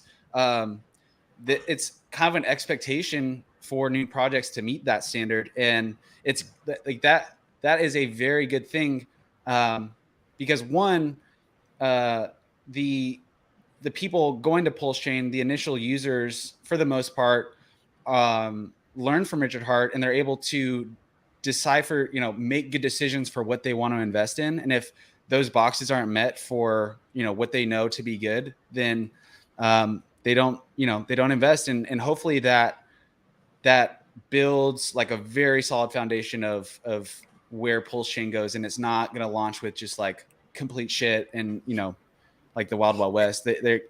So I think that's a great point you bring up too, because like people misconstrue that as, oh, stop being Richard Hart maxi. We need these other projects to build on PulseChain for it to be successful and everything. And it's true, we do. But like you said, a very high standard has been set, and it's not necessarily Richard Hart maximalism or anything like that. This community just expects better. If you're going to come correct, and we're gonna ask, is there admin keys? Okay, if there is, why is that? Why is that justification? Does it actually need admin keys, or is it an inability on your end to code it properly, or is it something that you just can't figure out? Like, what is the reason? Has it been audited? You haven't audited it? Why not? There is issues with not getting code audited. I've done it. Like I've seen it, like a bunch of bugs comes up. Even when you think you have good code, there are glitches that you don't see because you're so focused in on it. You might have missed it. Audits are important. And that was something Richard Hart popularized even in the main crypto space. No one had audits before, like HEX. Now they're the popular thing to have. Standard. Oh, we have an audit. But do you also have the admin keys to change the code after you go live? Or do you change the code after you got the audit? Your audit's no longer valid. Like we hold this community and the products that come to a higher standard. It's not being a maximalist. It's just looking after our family, right? Because our 100%. Community is more than just numbers and growth. It is a family, and we want them to have the best chance for success. So if you come to the PulseChain, we want you to come correct. And so like, we're going to hold you to a higher standard. And people see that as pushing back. It's just like, no, if you can't answer the questions properly, like maybe you have to go back to the drawing board, or 100%. maybe you're not asking the right question. You just have to figure out this balance. But like 100%. At the same time, we're looking out for our family because it goes 100%. A lot further. And that goes for like, like I love the skepticism in our community. Like that's where good ideas good ideas live in that environment. Like you have to be able to answer the hard questions.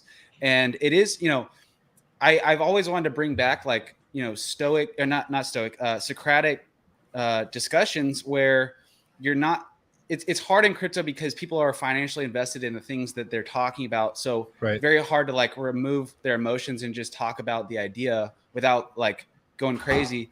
So for us, I think that's like one thing as a community that like we could work on versus not getting so emotional about the things. Right. And also it like exactly to your point, it's not gatekeeping. It's not fudding your thing. It's asking a question about it, or, it's wanting you to be better. Exactly. And and again, to your point, like if the answer isn't good to yourself, don't get mad about like it's the idea, right? We're talking about ideas. We're not talking about you, and you're not attached to it. So, Yeah, I think again, I think we have really, really good foundational pieces, and like inherent, like Richard Hart, the ethos is just so strong as well, that I think that's going to carry PulseChain very, very far. I really do. He started with self-help videos. Like he Yeah. wanted people to be better. He created Sci-Vibe. I mean, I use my friends and members in this community as sounding boards and to play devil advocate with each other to like figure out like, is my idea sound, or am I thinking about this the right way? They presented another point. I'm like, I didn't think about that. And, you know, might push back and go back and forth. But usually it's going to make the two of you better by the end of it, because you're going to have a better understanding. You're going to realize you're going to see something from a different viewpoint that maybe you just weren't capable of because you were too close to the forest to see the trees. And you needed that outside perspective, someone looking at the forest differently than you that can show you the other side, like, oh, I didn't think about that, or I didn't see that vulnerability, or I didn't see that being an issue in the long run, but I see where that makes sense now. And if you don't have that, if you live in your bubble, whether it's the Richard Hart bubble, the crypto bubble, you name it, like if you can't step outside and look, take enough of a step back to actually see the forest, like you're going to miss stuff, and you're going to become less of a person, or you're going to have a product that's not as good. So you need that objective criticism. Sometimes it's nothing to take personally. It's just going to, again, kind of going back to the theme we've been talking about today. You need some pushback. You need some strife in your life to become better. You have to make yourself smarter, to make yourself in better shape. You need that sometimes. Some people need that push, need that someone to play devil's advocate, maybe thinking of a route you never thought of. Totally. Like when we were introducing Maximus, and I was in Twitter Spaces, it was a crazy environment because there were like Hedron had come out, and they honestly, I said stream or every time I'm on, like huge shout out to Alex, because like not a lot of people understand how crazy it was to like introduce something with HEX, and he was like the first one to really do it well. You know, regardless of price right now, he handled it well, and it was a good product. Like the idea behind it was good. And you know, he handled the skepticism and the criticism and the Richard Hart Maximus like coming at him, which made my job a lot easier. Yeah, like a champ. And you know, when I came around and I was sharing, I got heat too. Very hard questions every time I was like in the hot seat. But I really cherish those times, because not only did it like make me know my shit better about my own thing, it like formulated the value of Maximus. Like that's where I learned the like core values to people that I was talking to, and it made it better. And so for the people out there that are either building stuff or you're participating in a new thing, cherish those discussions where people are giving you new things to think about your thing, and don't take it as, oh, you just don't like it because you're about this, or it's not like that. It's take it as this person is giving their thoughts towards what I'm working on, and what if I can have a civil discussion with that, and either give them a good answer, or be like, I don't have a good answer to that, and I'll come back to you. But you know, that's where I see us really elevating kind of our efficiency on like ideas and improving. But yeah, that was something I learned very early on in my like HEX journey. Was you think you understand something, right, until you teach it, until you go on stream and you're like, okay, explain it to me, explain HEX, explain a t-shirt, and you think you in your mind you can conceive of what it is, what you need to do for you personally. But when you have to convey it to a person that may know nothing, right? Like you have to start from the ground floor, and you have to be able to teach that. That's where you really see, do you understand the subject matter that you're talking about? And you see it with people that understand what a t-share is, or understand the HEX mechanisms. But then you ask them like, hey, like explain it to me like I was a noob or something. And you see they'll start tripping over themselves, stuttering. And you realize it's like, oh, I haven't practiced this. It's practice, right? Just like anything else to get good at, you need practice. You need to really know ins and outs, cross your T's, dot your I's, you need to know it. You need to know it forward and backwards Yeah. to be able to teach it to someone. And that's when you can truly understand a product, whether it's something you're building, something in the Richard Hart ecosystem, but that knowledge will make you much more stronger and competent moving forward in the space where you need that to survive, essentially. Otherwise, you're going to end up stepping on the landmine and you're going to blow off half your stack without even realizing what you did. Totally. Oh, I just had something come to my mind, Molly. Did you know that Steak and Apes is a second generational onboard of yours? Yeah, of course. Oh, I didn't know you knew that. I didn't know you did. Yeah. Oh, I was blown away.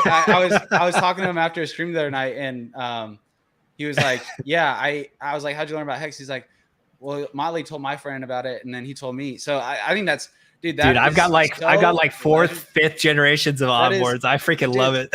That's legendary, man. I wanted to shout you out. Like, yeah, you've been putting in the work the past years, man, and Cabana, you as well. Like, you've been so consistent on here. So appreciate you guys, because I mean, HEX wouldn't be where it is without you guys. Like, you guys have been in it. The spaces. Okay.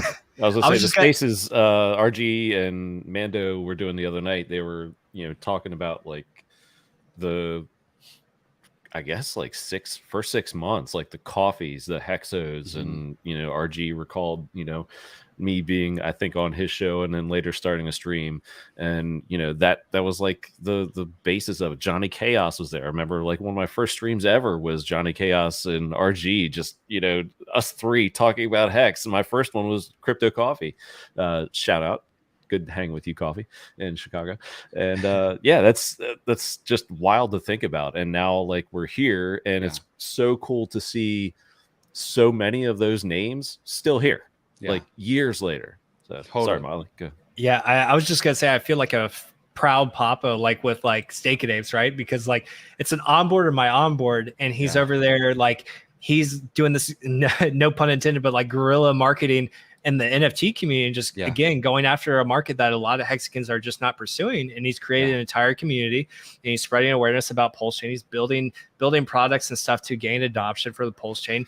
And he's an onboard of my onboard. It's funny. I give my in between onboard shit. I'm like, bro, how are you gonna let your boy over here just outpace you and everything right now? You got in earlier, and he's out hustling you. So I love it. I love seeing that. I love, because when you can see not only someone that you onboarded become successful, but then they start putting in the work, they start doing some really cool stuff. It just makes you really proud of spreading the word, right? Getting people on, changing people's lives, and then they carry that chain on. And that speaks to the grassroots movement that we've done. And that's how powerful this stuff is. There is no more powerful marketing than grassroots. There's nothing more convincing than having a friend that you trust or believe is successful or has some sort of knowledge, and you trust them enough to look into this investment, and you invest in it, and then it changes your life, and then you reach out and you change other people's lives, and next thing you know, the 10 people you onboarded 10 people each, and then they did another 10 people, and that's how you build a foundation stronger than anything else that we've seen in crypto today. 100%. Network effect. I saw on Twitter like the 40 cent guy from the highest of stakes, like I guess dollar cost averaged at this level. So did he like sell another house or something, or? well, this is the beautiful thing too, right? So like he essentially bought a 10x higher. He went all in with his house money, which you shouldn't do. I've got in with my house money before. I was skeptical of that when he did it, but I'm still rooting for him. Yeah, it makes for a good dynamic in the movie. But for the future, anyone wanting to do that, regardless if it's good for a documentary or not, do not just ape in, especially at all-time highs. It's not the move to do, especially in this volatility, this kind of volatile market. But it is good if he's DCA in right now, because he bought in a 10x higher, so he can come in with a lot less capital and close that cost average tremendously. Cut it in half, even with. Way more. So like the lower you go, the more exponential you get. So like him buying in at 4 cents is way more than cutting it in half at this point. So like, depending upon how much he puts in. But he can put in much less and still overcome that gap with a lot less economic mass. He doesn't need to sell another house. He can DCA in with his average income that he gets weekly, bi-weekly, you name it, and he can just DCA in $1,000 or what he can afford to. And at these price levels, as opposed to where he bought towards the all-time high, it brings down his cost average tremendously, even with very little money, because we are down that 90% from all-time highs essentially. So he had it sounds crazy, and I'm sure his wife wants to divorce the hell out of him, and I'm sure it hasn't been easy on the relationship, but he is making the right move right now. If he's DCA and right now, like, this is the move to make, and it's hard. Most people can't do that. So if he is doing that, props to him, because that is how you come out on top. And most people don't have the guts, the balls, the wherewithal to actually pull that trigger and do that after an event, essentially putting all your house money in and seeing it crash down 95%. Most people would not be able to continue forward that. So if he's doing that, like, kudos to him. Yeah. Terry Doc 1 asked, how much did you start your crypto journey with? Well, it wasn't much, because it was the beginning of my journey, so I can answer this one.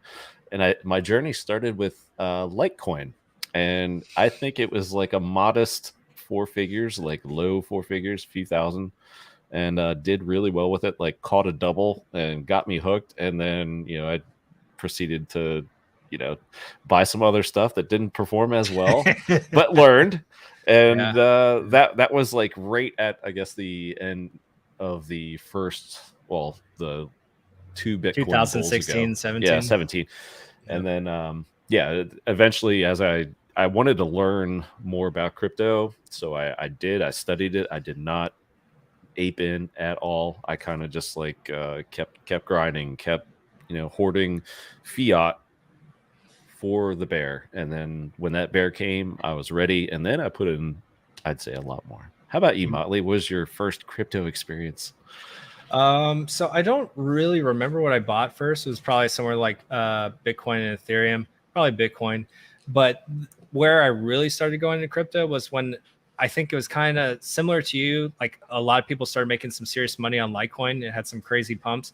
But then I was really hooked in when I found out that you could just you could build miners, and you can mine this cryptocurrency out of thin air, and you could sell it. And then, like, that was appealing to me, right? Because, like, at the time I was in real estate, I was all about finding different ways to make my money work for me. So when I found out I could put some computer parts together and they could mint me this cryptocurrency that I could then sell, was very appealing to me. So like I aped in like 10 grand and bought like 16 GPUs and like these crazy motherboards that could hold 10 GPUs at a time. And I learned just how to build mining rigs. I mined Ethereum, and I learned how to prospect some of these new coins coming in. And I think I did really well on this one called like Electroneum or something like that early on.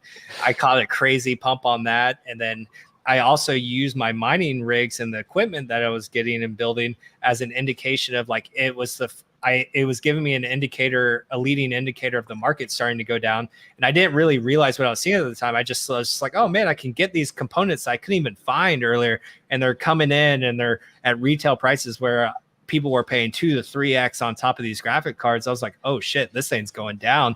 I was like, I need to sell this, take my coins and just wipe my hands clean of it. So that's what I did. I still sold my used equipment that I've been running for almost a year, and I sold it for like a little bit more than what I bought it for way back in the day. I was like, sweet, bought some more coins with it, and I bought a lot of shit too, and a lot of that just went to zero. So then I was like, well, this sucks. And so I just essentially put all my funds into Bitcoin and Ethereum, and I was just like, okay, going back to real estate for a little bit, I'll come back. And then it really took someone like a Richard Hart to really bring me back into the space. I found him on Doug Polk's channel, and I was just like, wow, this guy makes a lot of sense. Started following him.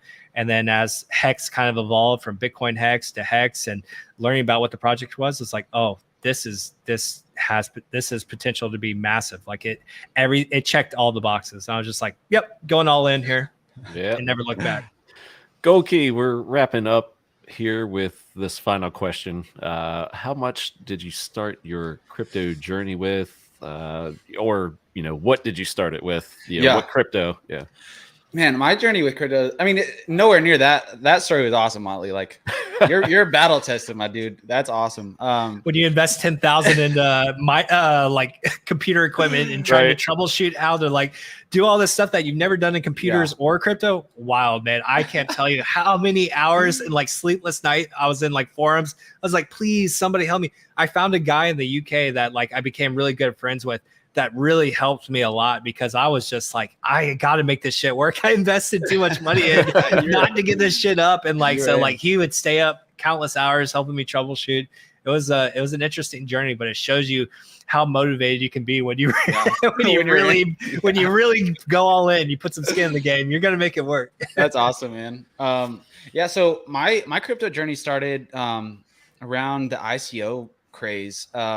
Me and Dipcatcher were working on our first startup together, and we locked in this partnership with this one crypto that was basically enabling businesses to have their own token, and we were going to integrate a token into our social media platform. And so we actually used that to fund ourselves. Like, they were dishing out like 25K of their token every month to us.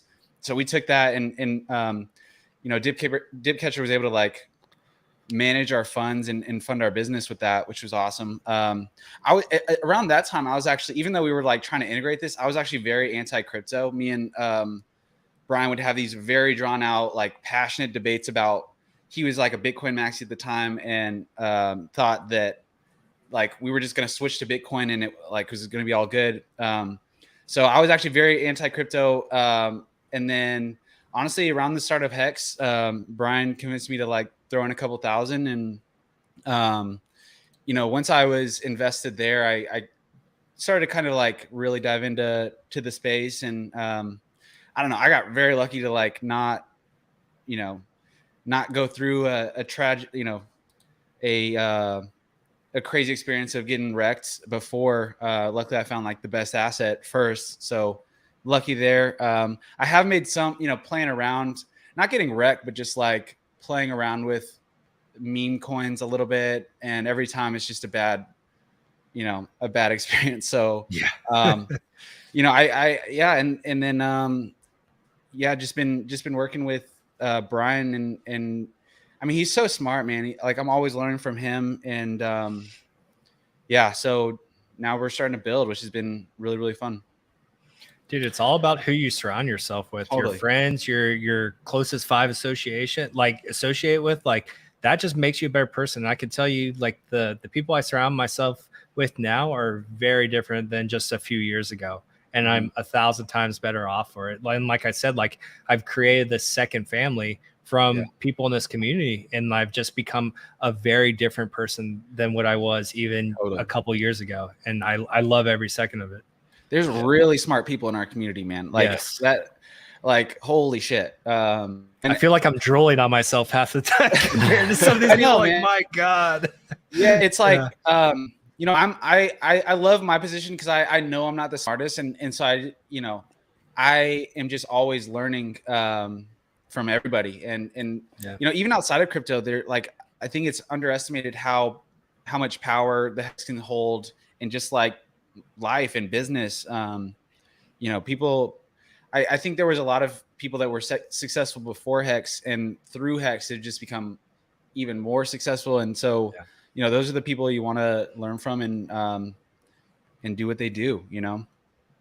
Yeah, I touched on it earlier too. It's like if you have the opportunity to do, you know, some of these meetups, like Motley was talking about, the family aspect. They're invaluable. Like this family that you didn't know you needed, or is that a good way to describe it? Because that's a good way to describe it. Yeah, it's like it's really cool, and meeting people that, you know, I can meet a Motley or Big K guys who I've been streaming with for years or something like that, or, you know, it's other people that come up to you and they know you from streaming, and, you know, pretty much talking to them through this, and you know, they are affected and in a positive way, whether it be, you know, knowledge from one of your streams or something like that, or you know, just like somebody that you could, it's like we're childhood friends, like, like we literally meet up, and it's just like, it's almost like, oh, we meet for the first time, but it's like I've known you for a decade.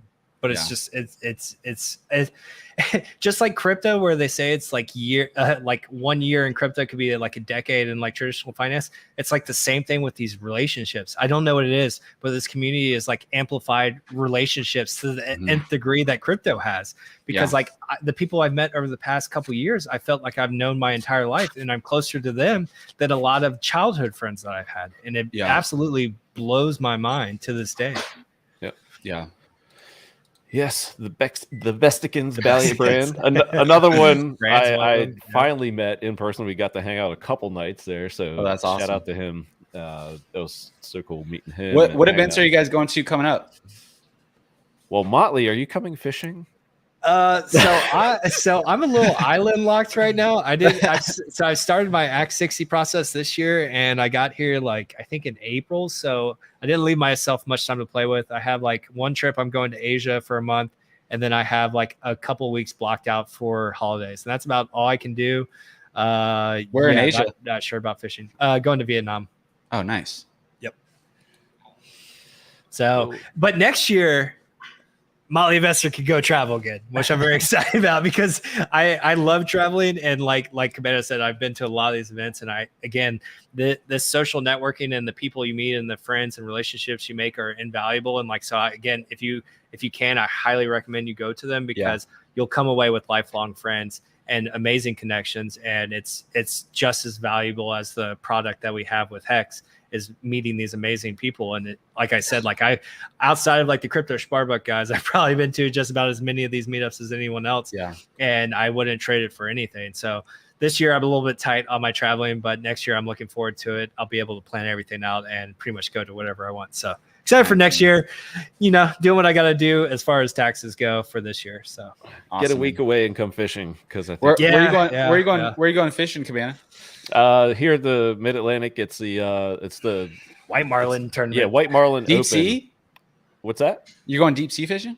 Yeah. It's White Marlin. So Michael Jordan actually enters this tournament every year. What? Yeah, so it's like it's a big deal. You're in a tournament. Oh, it's a tournament. Yeah, it's no joke. Holy shit! Like Dude, I've never been deep sea fishing, and it's on my bucket list. So like, it's fun. It's fun. Yeah, we did it last year, but this is like going to be actually not for like real swilling beers and stuff. Crap, this is going to be like competitive, like a few beers. Yeah. that and multiple days in a row, likely. So dude, it was so funny, bro. We the first fish we hooked up with when we were out there was this like 50-60 pound like yellowfin tuna. And this thing was just like a little rocket. And if anyone's ever fought a tuna before, they fight so hard. And Nardo was the first guy up for the fish. And Nardo goes on there. And he's reeling. And these things are powerful. And he's fighting this fish for like 40, 50 minutes. And he is dying. Like he told us afterwards, he's just like, I was blacking out. He's like, I'm glad you guys were telling me what to do, because I was just listening to what you guys were telling. That was community right there. Just put your rod up, turn. All right, now pump it. And he was just dying. He's like, I'm not smoking cigarettes ever again. I'm done. Like he was like getting ready to yak over the side. And then we were kind of assholes, because like, you gotta do a beer bong, bro. That was your first fish. So then we made him do a beer bong afterwards. Like it was a good time. We had a blast. That's probably one of my favorite videos. I think it was. I still have the footage, and I haven't done anything with it. Oh yeah. I got a lot of footage.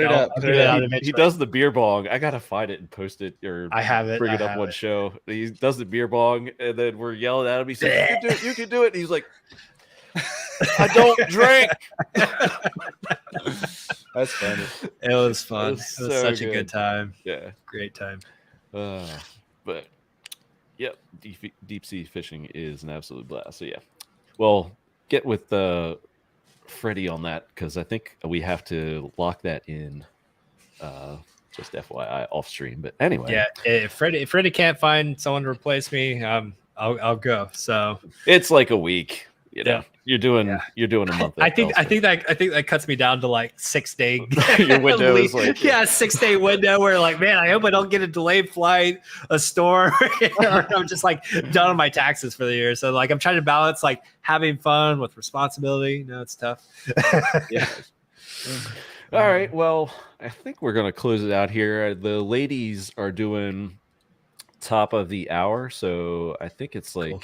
who is it? I think it's like CZ. I hope she's had some drinks because she was quite entertaining last time.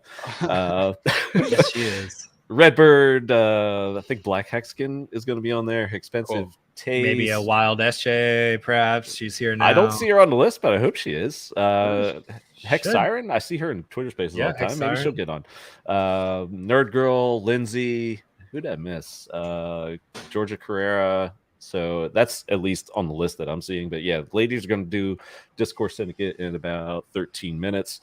We'll just wrap it up with, well, Goldk3y asked what we were doing this weekend. So we did all that already. So Shoot. tell us where we can find you there, Motley Investor. Motley Investor everywhere. Go follow us in our t.me/Legion VC Telegram. And work at hexmerch.com if you want to look fly for any Hex events. If you're into those dirty altcoins, you can go to altcoindrip.com. And we're working on some cool stuff. So stay tuned. We'll be releasing it once we get closer to fruition. Fruition. Yes, and Redbird will be on as well. So yeah, Hex my team. Thank you for that. Goldk3y, where can we find you, sir?